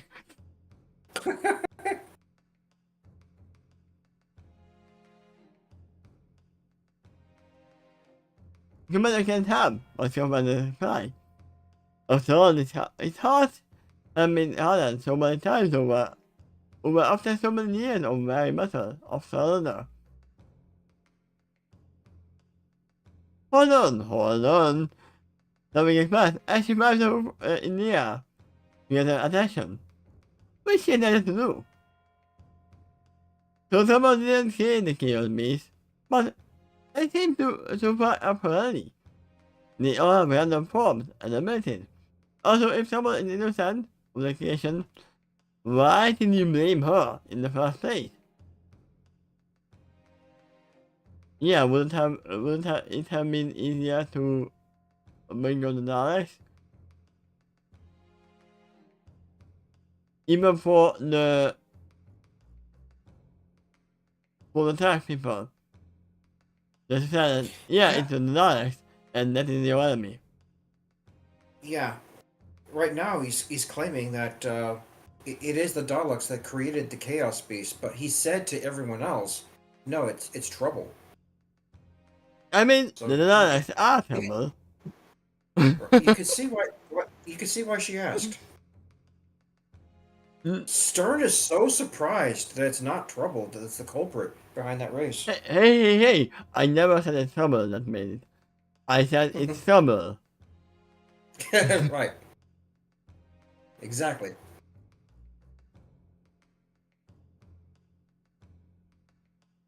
I gave her the name for the Chaos Beast because she is the closest thing to that, and this is all the time I can understand. But we are not from this timeline. Go and explain. Plus, like you said, the style and motive in this creature is kind of similar to the Spirit of Chaos. When I gave that explanation, nobody even questioned it. Yeah, but it is a spirit of chaos. It is part of nature. Why would we go against nature? You don't know the way, Commander.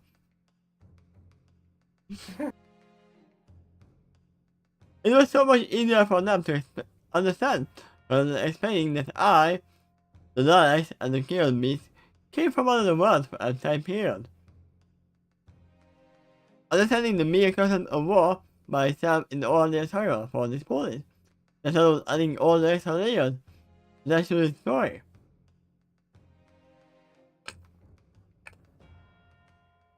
You don't think matter personally who? I told at least because most of these stories are not heading for the truth.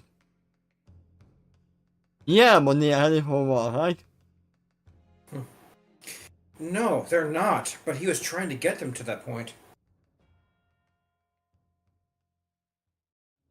No reaction, you are not heading for the truth. You don't What? know the way? No. All this time, I've been trying to prepare them to be ready for the truth. You put it across the scope. With you all, however, you only come from a different time and have seen other worlds. So you all are ready for the truth. Then why didn't you say it in the first half? It might not have been necessary at the time. And perhaps it was also a test. And why are you telling us now? Yeah. Dating Phenomenon S. Commander Winter is a piece of screen. You had a chance to tell us this earlier before you sent us on the mission. You have pursued the time. What changed between now and then? What was the deciding factor to convince you that people are ready for this truth now? Honestly, I didn't really expect for you all to succeed in your mission completely, the commander mentioned. In fact, you actually accomplished more than I expected you would. It's for the reason that I'm giving you a promotion, he said with a note at Margaret. Because at least you get your hoof in the door. The time actually listens to you. No? As such, I could use your help being a liaison between our two times.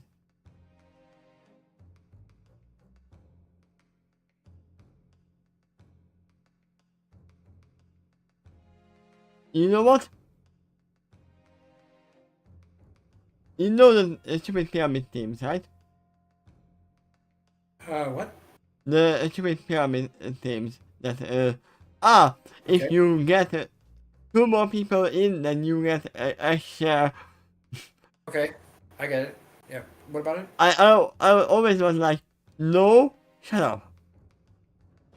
And if someone in my friend list or anyone tried to do that, I would shut the door on them as well. This is what they would do when the time would do this as well. If Father Amanda started saying the same thing as reacted, they would ghost him off. They wouldn't listen to what reacted would want to say. To Father either. This goes back to what we were saying earlier. He doesn't know the way. He thinks that this would work. That now that she's got her foot in the door, or her hoof in this case, she could use her as a communication back and forth between those above and those below. Yeah?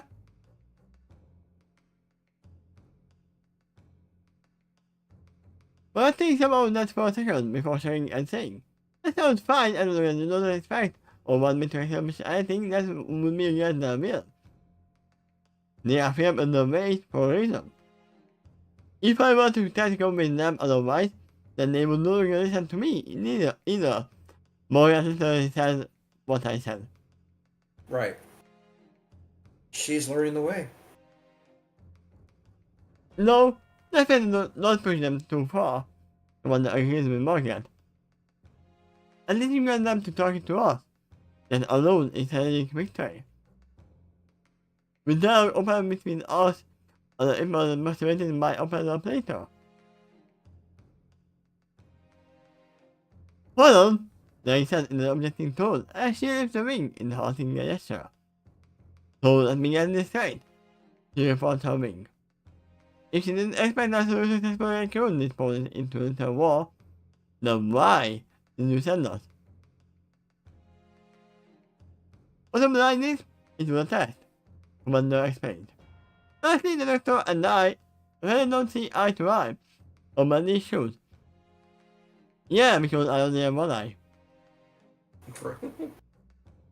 I think he is a dangerous pacifist, while I see me as a savage warmonger. You prove as he had. On the other hoof, I can deny that I'm a warmonger. That he can get the results not in a highly creative and unexpected way. He keeps charging into conflict and mutters with a weapon to defend himself or his friends, which is personally regarded as careless and highly reckless. I mean, yeah, you just said, what's the fun in knowing what's coming? And yet I can't argue with otherwise effective results. Somehow, he keeps getting the job done, one way or another. One way or another. I'm gonna find you. I'm gonna get you. Yep, I don't know the rest of the words about things. But even he doesn't have a perfect record. Good thing I cannot sing because I cannot be copyrighted for that.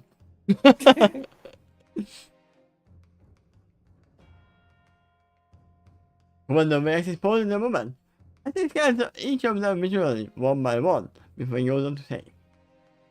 That is a distinctive pattern to those very close for this little journey as well. Like-minded individuals who share many important traits with him. But many of them don't seem to work passive at first. He sent me a small note to the tiniest pony of this bunch. You think he, which is not here. They usually have a way to be passive that is easier evolving than first glance. Time and time again, the Knight of the Hourglass gets the job done. Like the case and I am mentor, the doctor, I don't tend to be imperfect, but also too successful usually dismissed. He shakes his head. I can tell you how many times my forces have been on the brink of defeat, and either the Doctor and his TARDIS shows up, or with whatever companions he happens to recruit by that time. Or one of the knights show up to swoop in and save the day at the last hour.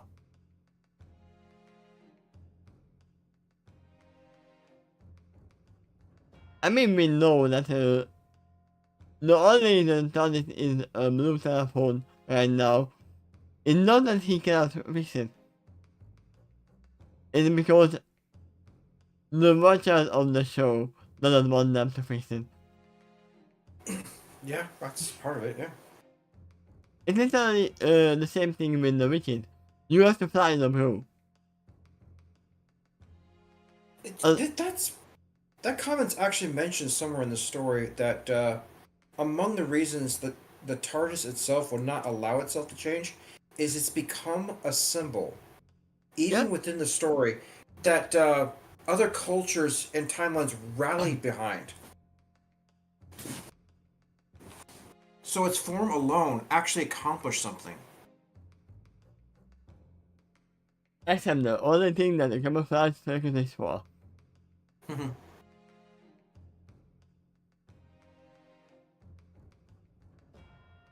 It looks like you need more tea soon. It's actually what it's called. Cranberry? No, let me actually search. Not cranberry, not strawberry.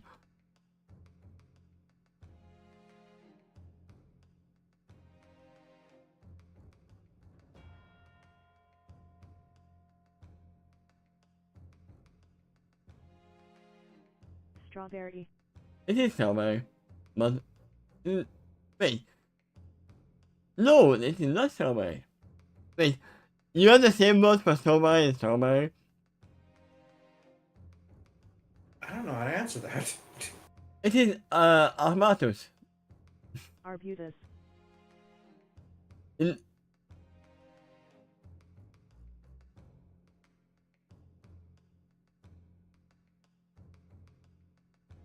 Well, maybe you can show a picture of it, and I can tell you if it's familiar or not.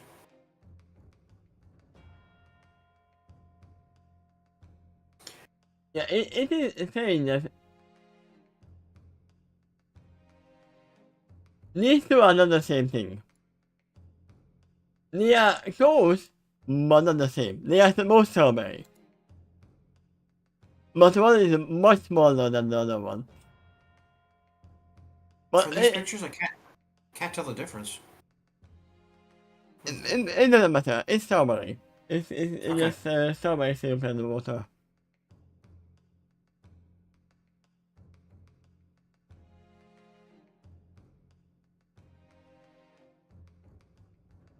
What happened was, I got that might have lucky. Right? I got an interesting coincidence. Other than the third time, however, I was fostering knowing that this is a pattern. So that both me and his allies keep editing a recipe for success in highly unconventional ways. There's nothing about the way they do it that I can train other recruits to do it in some kind of bootcamp. They fly off the scene of their friends and begrudgingly are forced to admit it is working too often for me to continue to ignore. So I propose that for you all.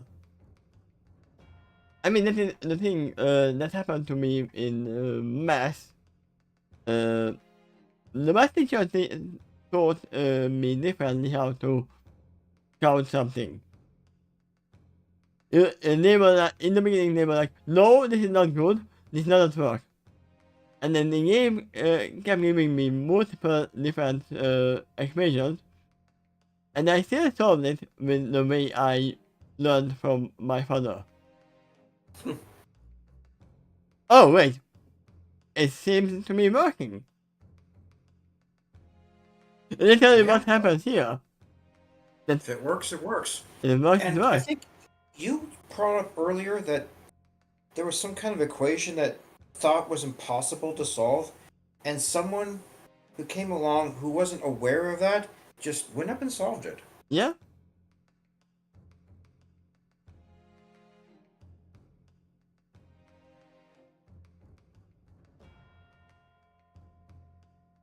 We are the ones you are highly interested in. So we designed the small gaps. Not the time. I was interested in too, Commander Ashot. I sent you all in on the mission. I know it was impossible to succeed in just see how you played. You brought up the impossible math equation that was literally put up on the table. Just see what they would do with the impossible task without knowing. It was literally put on the table as a punishment. After all, I have seen this pattern before. A time the light showed up and explained what I thought was impossible, and they did it in a highly innovative way. For once, I wanted the chance to study your methods up close. And yet, you still don't know the way. Well, yeah, he's rigid. He's a war soldier that's trained really ingrained tactics and modes of thinking, and so it's hard for him to resist that pattern. And he's done it for centuries. Very, very long life of doing this one thing. So that could just entrench him in that kind of lifestyle all the more. You know what? He needs some motor oil. Need some what? Motor oil. Okay. And he won't be attention anymore. I mean, he Right. literally needs it because He's hard promoting. I know. Since you said that, I was all of a sudden I was thinking, what if he confronts Cyborg? Who would win? And right off the bat, I can't answer that question. It would be Cyborg. I at first I was thinking that too, but I don't know. The Viraxis might have access to some very advanced tech to the level of the Time Lords. I mean, And I don't not know just tech, but also multiple lives. Right. So, given that, I can't easily measure them next. But what Cyborg is very formidable. So, yeah, that's why I'm uncertain. Initially, though, my bet would actually be on Cyborg. I guess This whole reaction it would be Cyborg. I guess other forms of reaction as well. And then Virax- addition battle it would be reaction. Viraxis is a war soldier, though. Gotta remember that too. He's not Yeah. merely a cyborg; he's a combat veteran and a very, very old one. Maybe reaction is Cyborg. There you go. I mean, we know that the poses in the cinema have the same human side in the Earth as canon in the MMP.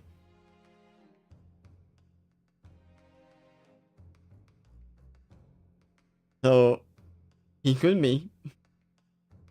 Let's move on. I think you can actually finish this chapter tonight.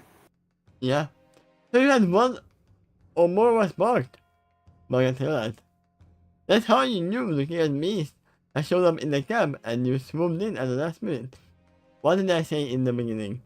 In the very beginning of the whole chapters. That Yep. they are attacking them. At this point, Margaret's caught up to you. He's realized it too. She found the way. And it also means you will interpret other conversations, having as in alliance. Instead of what I said, I don't think Morgan said anything but she is Morgan. Commanding it, as he said. I must admit, you ought to look at the end of the time that I thought you would. Yeah, we went on foot. But I can see you waiting for approaching them or who. For applying that or that technology. Well, she said, as she said, they were right. There was no reason to repeat a previous pattern of failures, except success this time. And expect success this time. I mean, that is a scientific way of thinking that you have to make sure that the pattern is true.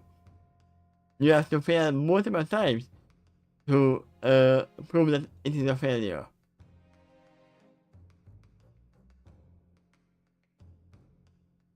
Regardless what we did, we had to change our approach and do it on their terms. It's kind of outside of the most thinking. It wouldn't be to be so interested in the light. Yeah, they are literally outside of the most side now. The most is not here. Right. You understand? Assured. It was a knowledge cannot do. No, they are literally all are in the most, in their own knowledge body. They can have to force some other way. Usually at gunpoint, to be creative for them. It's also why the Doctor and his friends just keep hitting success after success. And imperishable, otherwise penetrable hate. Objection. There's one exception for creativity for them. Mm-hmm. It is the above.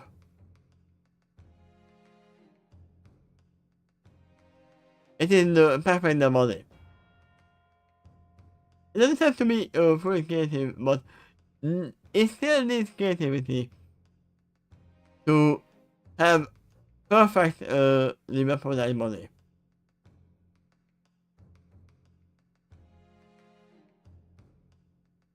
I know that they are all for, yeah, we have to have the most perfect body that is perfect for killing and doesn't have any other side things in it.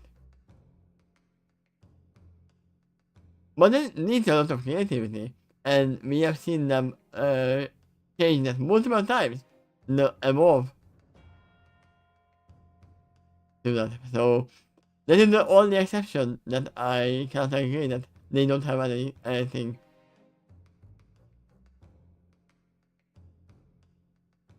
And also the thing that, remember, they use the Doctor's voice as a key. You call us not creative.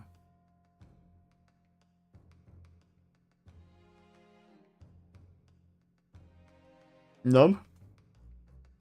You are one of the reasons why the Daleks are still there, still alive. Because you think that they can't be creative. For that reason, I am intentionally recruiting all of you, so that you all can train the rest of my soldiers into being as creative and successful as all of you do. I'm sorry, but creativity cannot be taught. Sadly, I don't think that creativity is trainable.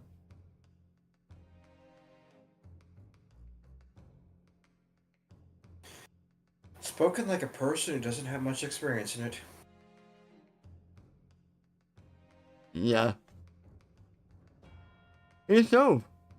Because if there's one thing that is more important than personal success, it is the training they can offer to stand better over the special others. So yeah, thinking outside the box can be taught.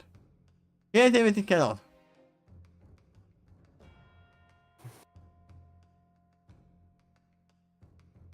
Everything we learn from the Doctor. Don't be finally chimed in to the commander. Daring new and phenomenal looks at each other. Speak for yourself. Also Dr. Kelly. I mean, I haven't even mean him with him. That's why I don't either. You might begrudge and look down upon the Doctor for his ways, but it seems you can't help but respect him as well. I mean, that was the same with the Master as well. Yeah. And also the Daleks. Even the Daleks expected him. Otherwise they wouldn't go to their ways out to just exterminate the Doctor. Hard to agree with that one. It's more like fear and anger. What they typically have towards the Doctor. There are some Daleks that were so angry at the Doctor they actually did get crazy, and they were considered defective again according to the rest of the Daleks. So they were outcasts in a specific planet to be basically an insane asylum for the Daleks. I mean, famous and infamous are the same thing of a coin. The two sides of the same coin. Just as respect can be negative and positive. Here is a kind of respecting as well. Yeah, kind of. And one thing to prove my point. They changed their priority from exterminating everything to just exterminating the Doctor first. That which you fear, you also consider worth noticing. Yeah? Well, if that's the case, why don't you join him? And he will pass and show you how he does things. I tried. For the nicest part, as you said, there are many reasons why this is a tactical error. He has issues with me and my kind, and I with him. I won't say either one of us is completely inflexible on this point, but for some reason the Doctor seemed uncomfortable around fellow immortals, or anyone that leads close to it.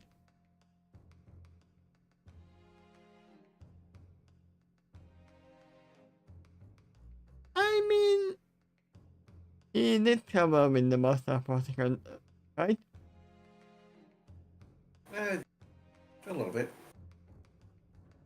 He especially also put him on the fellow Time Lords, and there are many reasons for that. I probably know only half of those reasons, if that. No, the commander shakes his hand again. Looking towards for my companions is the only way to go. Besides, I need them to work closer to my return as well. I don't think it's valuable ways too. I have also meted objectives that the doctor has struggled with. Or because he represents picking up a gun, or anything occurred to it. Meanwhile, I am wearing mine. Use it personally go for a moment, to it before putting it down. Well, I say there is nothing wrong with having and using instruments that have one for themselves or the loved ones. And many times we came across a situation where the person doesn't give us much of a choice.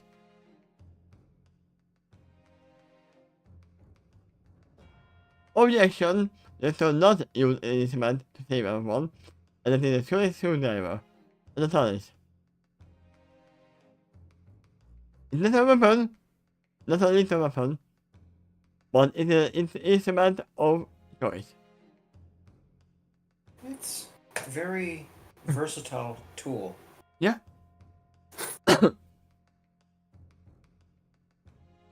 And we know it can be used as a weapon. Not lethal, but a weapon. And he kind of did use it. In this story, in the water world. Kind of a weapon. When they're willing to use overwhelming firepower against us, I say it's alright to make no attempt to even the playing field. Put everyone on the stand so that no one valuable place in society, even if a war is in place. So that a show of force is alone is enough to defend and promote peace. With this, I agree.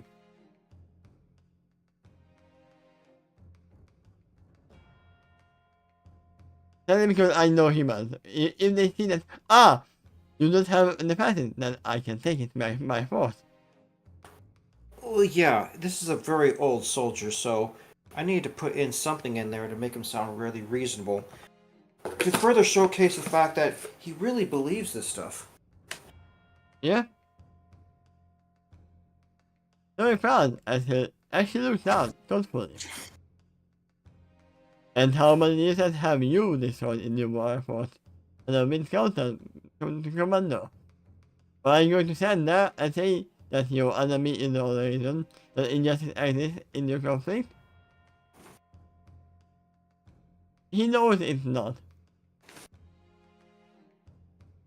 A somber expression clears the Commander's face as he freely admits, no, this is war, and war is ugly.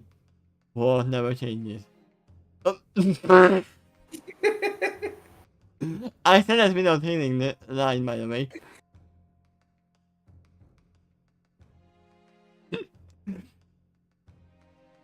Good thing I wasn't thinking, by the way. War never changes, no matter who is fighting it.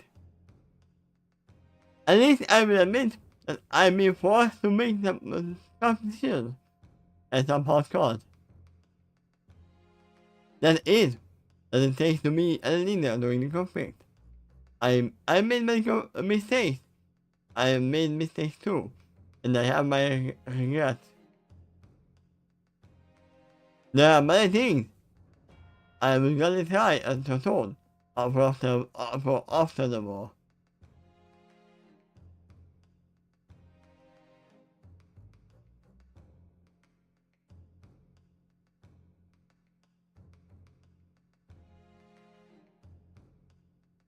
I've got my regrets as well.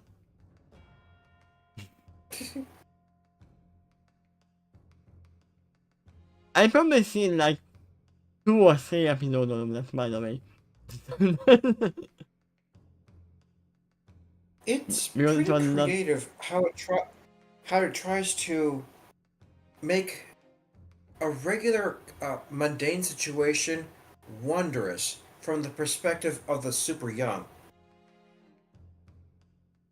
Yeah, Things like very up close camera to a specific object, so close you can't even recognize what you're looking at until the camera pans away and you're able to see what the Rugrats were looking at.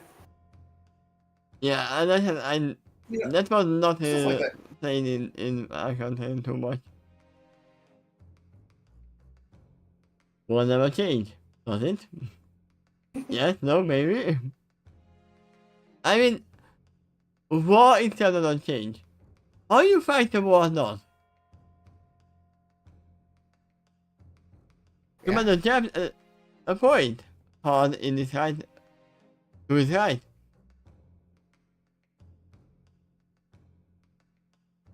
Huh? The Commander James The a commander point. jabs a point hard to his right, as he says. What do you mean? Does he like point to the right or what? Yeah, he points to the right very hard.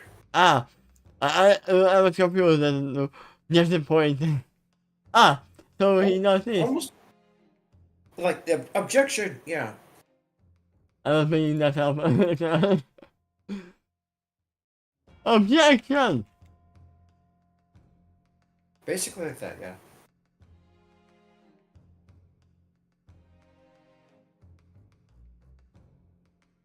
But if the Daleks have their way, then there's going to be a future for anyone other than the fellow Dalek. In other words, if they win, it doesn't matter how determined I will be to atone for what I did. There is one big difference with the Daleks and the Cybermen. The Cybermen assimilate, the Daleks exterminate. Right. So, if you think about it, the Cybermen don't kill, they just bring them into their own form. Right. It was that's a tactic that was copied by another race called the Borg from the Star Trek, and they have freely admitted the Cybermen were the influence for that race in Star Trek. Most likely, yeah. I mean that. And so will you. And so will the doctor. So will your family. So will your loved ones. You got to hoof or go there hard. Think of anyone and everything you ever loved and imagine them that. You solved. Extermination. By the stars, the light know that word so well, and they prove it. No, they don't know the word extermination. They know exterminate. Extermination is too long. Suddenly, I was thinking that quote from The Princess Bride. I don't think that word knows is what you think it means. Yeah. They will never, ever stop until the last living thing. They submit him with maximum prejudice. Wow. I Your had last a, attempt. You made it with the last attempt. yeah, I had a relative, that's why it was so hard. I think you're near the end right now of the chapter.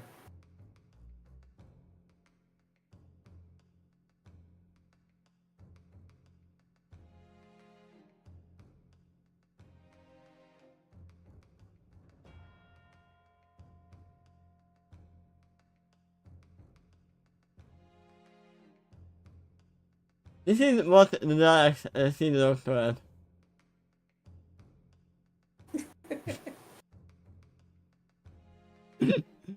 And it is true.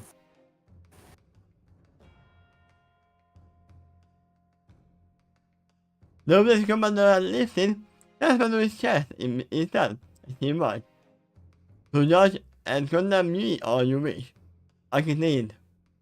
I've been through and survived plenty worse, but I warned you that my race, and now it's on our lost legs.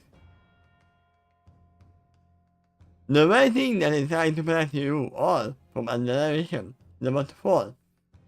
If we do, You will have to either face all the rest of the Daleks on your own, or give up and surrender. That is the same as committing suicide. Because I can guarantee that the Daleks can only conceive one possible fate for your race. Or any other for that matter. Besides fellow Daleks. We can poison. It's your choice. But at least I'm giving you a choice.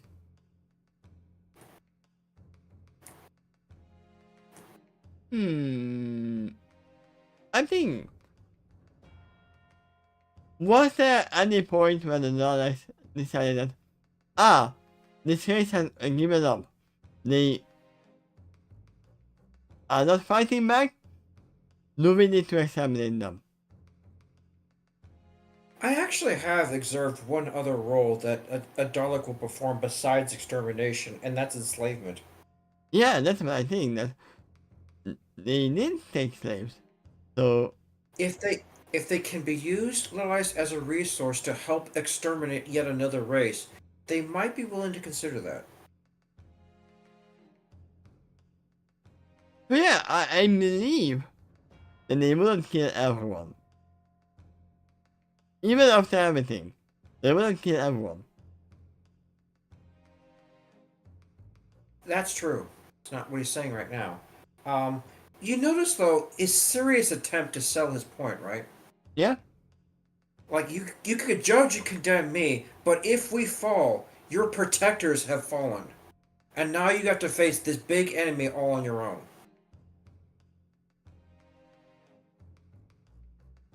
Without looking at them again, Commander trust past them and approaching another back wall. Only when he realized the door slide open. A door which had no seams. So it was invisible to them. And there it is. He paused there as he sat back to them without looking. I may be the lesser of two evils, and I will fairly admit that. But I am not exaggerating when I say that the fate of my universe may rest only on the shield, my offer.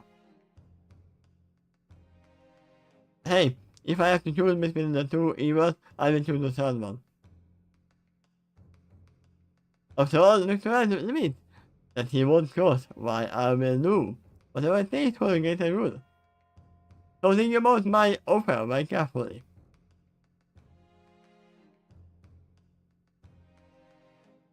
So, this is literally Batman vs. Nightwing.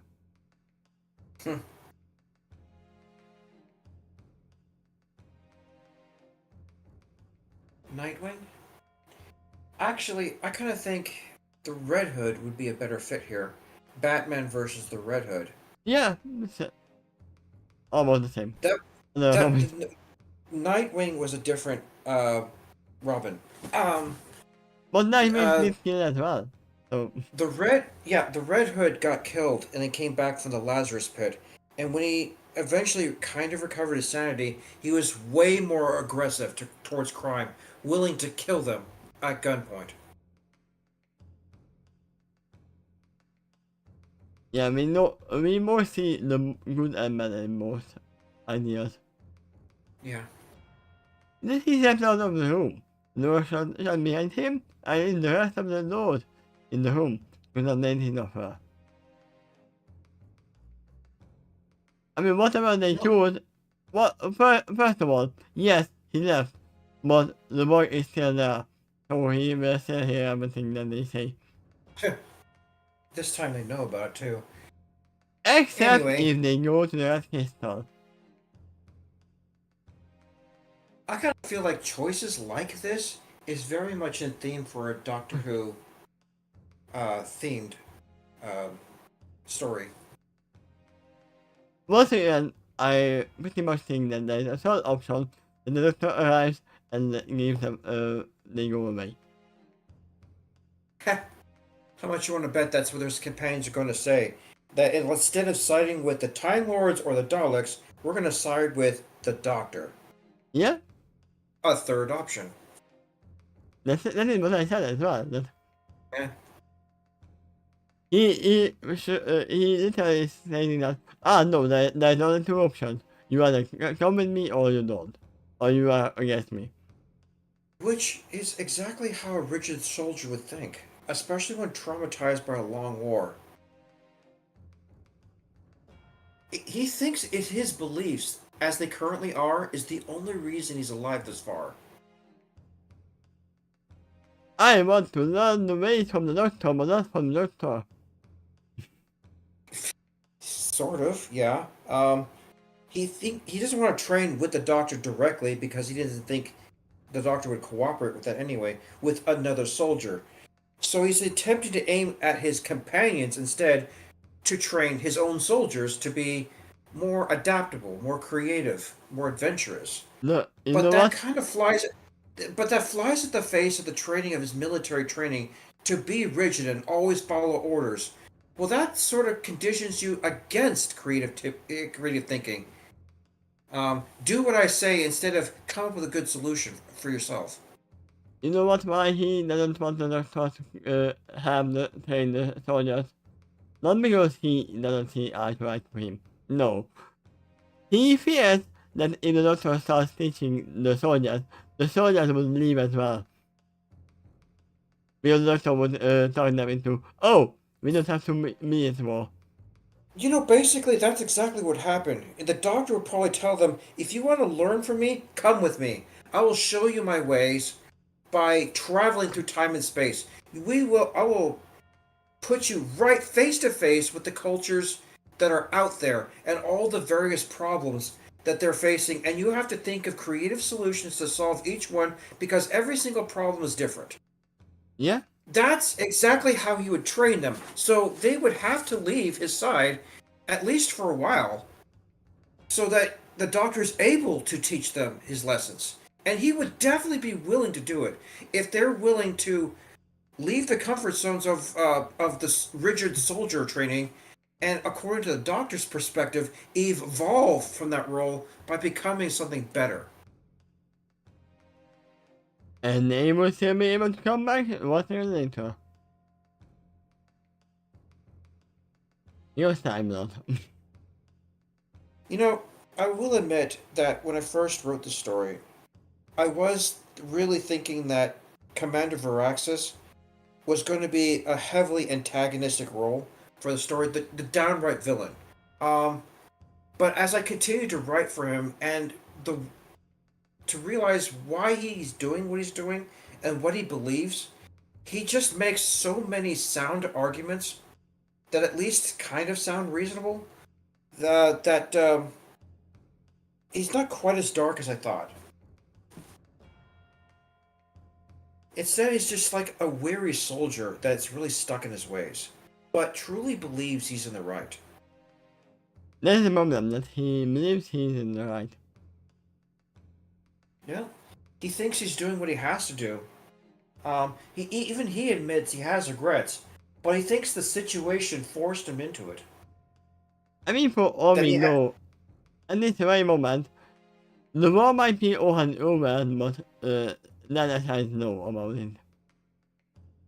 basically what he said. At his end of the war, it's almost over. But he is also saying the Time Lords are actually on the losing side, even though the Daleks are not at full strength either. I mean, in the time war, most sides lost, right?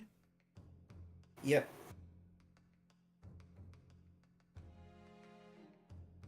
And no one won. Now, in the aftermath of the war, I'd say the Daleks recovered faster, probably because the show and the fans said they're popular and we want the Daleks back. So yes, actually, the Daleks kind of won that war. But the war still got their result, what they wanted. They stopped the Daleks from establishing everything and anything.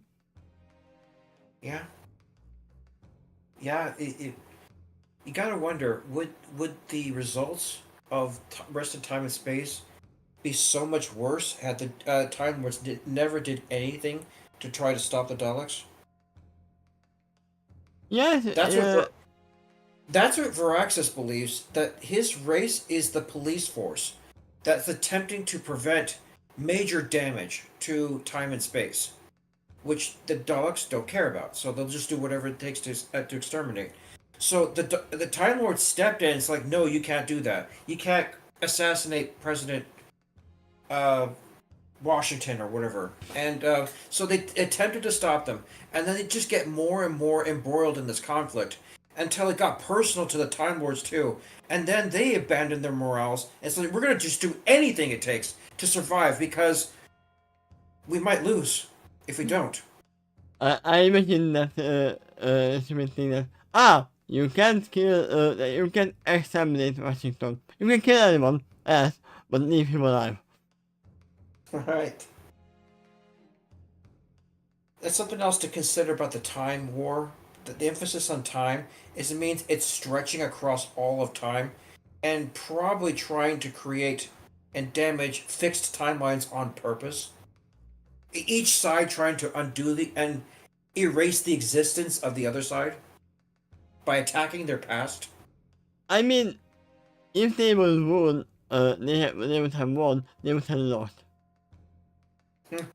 By probably looking the whole timeline. I'll tell you this too, and I don't think this is going to be a spoiler for you. The show will never show you the Time War. I believe the most content you'll ever get from that is from some audiobooks and some novels of what really did happen directly within the Time War. But really, what happened was when the show got rebooted in the newer part, the Time War was suddenly already done, and it's just been nothing but a memory ever since to explain why the Doctor is now alone, and there's no other Time Lords. I mean, I know the reason why. Mm. Because history is written by the victors. And there was no victor in the war. So there is no history. And then it happened. Well, there was just a few times the Doctor claimed himself Time Lord victorious. I mean, he won because he survived, but that's not a true victory. Right. And there's just a few times that went to his head to think that because I was victorious in this great conflict, it means I have the right to dictate how time goes throughout all of time and space, including the fixed timeline moments. I can break that too, because I can do whatever I want. Imagine if Doctor meets Dalek and the Dalek says, "Hello, Doctor Victorious. I am the Dalek Victorious." Yeah, when he thought he was the last of the Time Lords, you gotta remember, there was nothing policing him anymore. Nothing punishing him for trying to break a fixed timeline except his own standards. Now, the first Doctor used to be extremely strict about that. The first Doctor would allow evil things to occur because it happened in the natural timeline before, and he's determined not to change one line. I even saw him give the ideas to the villains, like say Nero from Rome, to give him the idea of burning his own city because he was supposed to do that according to the natural time flow. I mean, yeah, it makes sense if you are a Time Lord, you kind of want to. You're supposed to reinforce the way things are normally supposed to go. Yeah. And once again, I think if you are changing timelines, you are not changing anything, literally. You are only going to another dimension where it happened. Yeah. Yeah, that might be something the Time Lords don't understand. How flexible time can be. Instead, they're a lot more interested in defending the status quo, because that's keeping some of them in power. Yeah. So they teach their society to be more rigid. I mean, And the first Doctor was like that. He's probably the most like the rest of his society than any of his other incarnations. The first Doctor was just like the original Time Lords. The only difference was he stole a TARDIS and was a little more brave in going out there himself and exploring time space directly. I mean, we Where even have proof, right? Yeah, and well, the majority of his race stays at Gallifrey, safe and sound, and stays there all hunky dory. Yeah, we even have proof that he even met the timeline where Gallifrey is still there.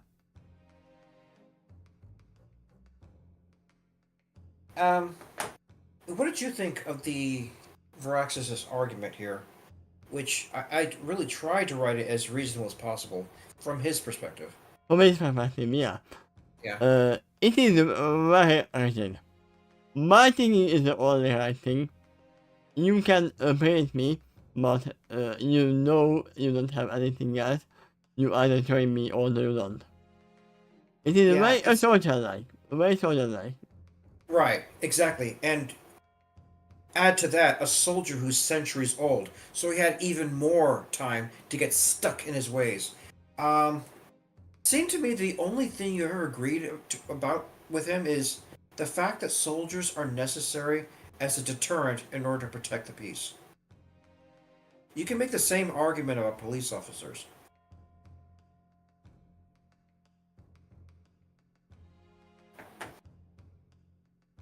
And no one came to mind.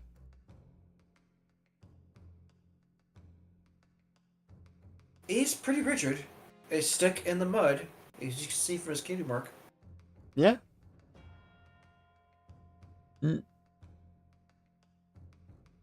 Also, maybe I don't have cutie marks, right? No, they do not.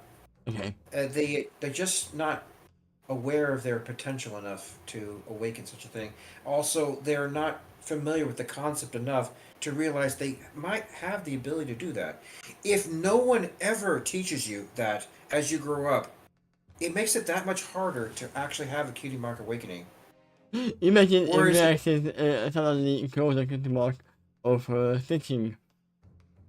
Equestria is the flip side of that coin, where every foal is growing up believing it's inevitable that you're going to get a cutie mark someday. Just be patient and wait for it. And yeah, if you have a cutie mark, you are labeled and you have to do that. Ah!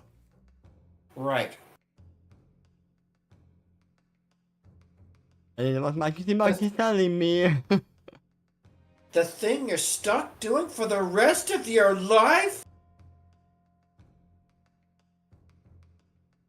Well, not this pony. I'm not going to be put in a box.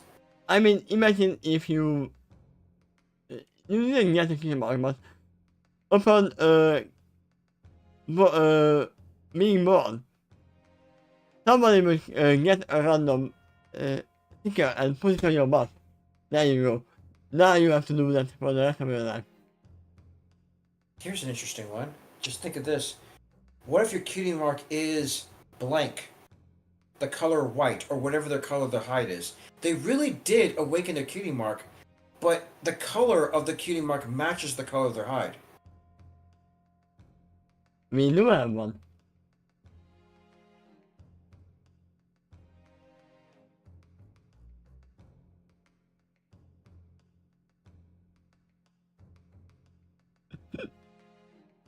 We do have one some pony with that.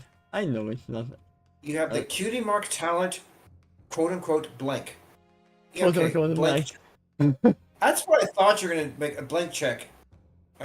His actual cutie mark might be a picture of tape put it on his flank. I owe you a cutie mark someday. I mean, he might have a cutie mark there under it. You will never know. Or that image is his cutie mark. Yeah. He has invited his fans to debate that.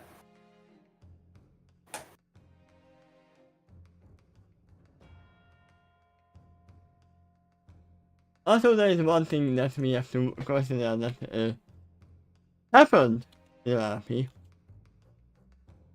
multiple times. Once you see a cutie mark, they might not be all real.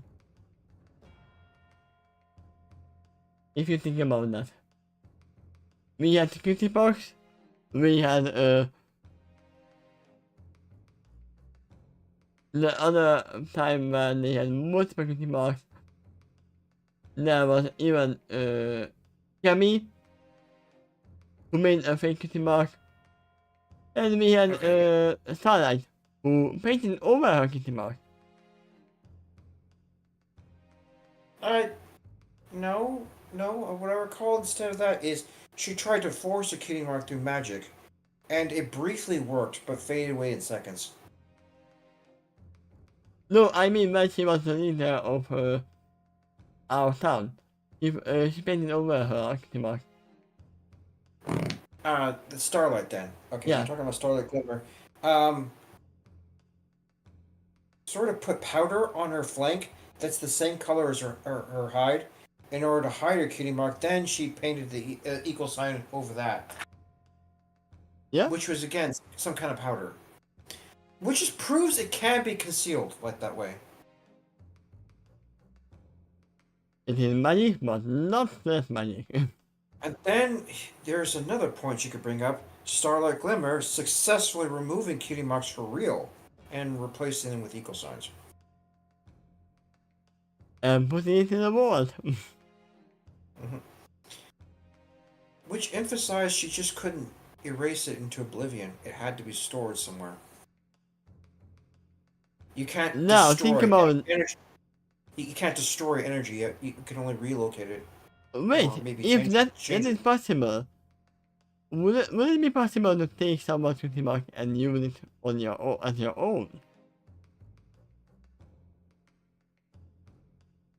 Because with this I would one, we have seen cutie marks swapping places. no No, I Starlight. mean no, because we have proven that owning a cutie mark doesn't give you talent to use it. Actually, I think she could. It Starlight likely could steal cutie marks and put it on herself, and if she does, she probably actually would acquire the talent. If the cutie pox is anything indication, though, there's a possibility it might also compel her to perform the talent, even if she doesn't want to. Because if you're forcing a talent on yourself that doesn't really belong with your synergetic match of who you are, there might be some glitches and problems. I mean, I remember what happened with this guy swapping the cutie mark. Yeah, think about this. The cutie mark represents who they truly are, right? So if you could steal a cutie mark from someone else, you're forcing their talent onto yours that's not a match for you. Yeah? So you Something's don't gonna get go, the talent itself. It's the urge to do it. or you may have get a twisted version of it that also is mixed in with your true cutie mark and get some weird amalgamation of it. It would likely start to alter your personality if you steal other people's cutie marks. I mean, this still goes to my article that this guy doesn't do real magic. He just used illusions. That he didn't swap the cutie marks at all. It was just an illusion.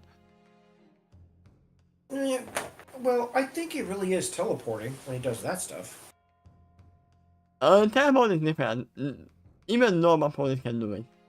Unless you say that what appears in each location is another illusion of himself. So is that really teleportation then, or just creating a copy No, and then sending I that? think teleporting is the only real magic that he does. Okay. But that's Well, if you're gonna not make an unknown, not a chaos magic. well, if you're making that argument, you can also extend it to anything else he summons. He's teleporting that from a low location to here, Yeah, including reaching into other dimensions. it is. All right. Yeah, and I mean, that is the all, anything we see as chaos magic is just an illusion. All right. And how long is the video now? Long. It's almost 3 hours. Okay. So yeah, we can admit that to Tower here as well. That's why I told that chaos beasts are not his creations. That's why I was fully aware of that. I gotta say, Takashi, I love doing this with you. Going over the story and talking about it like friends. Of all kinds of debates and subjects. This is really fun.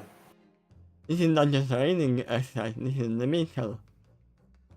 It's social. It's so short. But yeah, it's time to end because as I said, it's already almost 3 hours long. Do you think you can do the court thing game after this? Probably, but I will eat before that. Okay. But yeah, thank you everyone for being here. It's gonna be funny because after this, one, I'm gonna upload the main episode. Two, I'm gonna go play with Rex, do some objection. Three, after that, we are coming back for more ending. Yeah. Got it.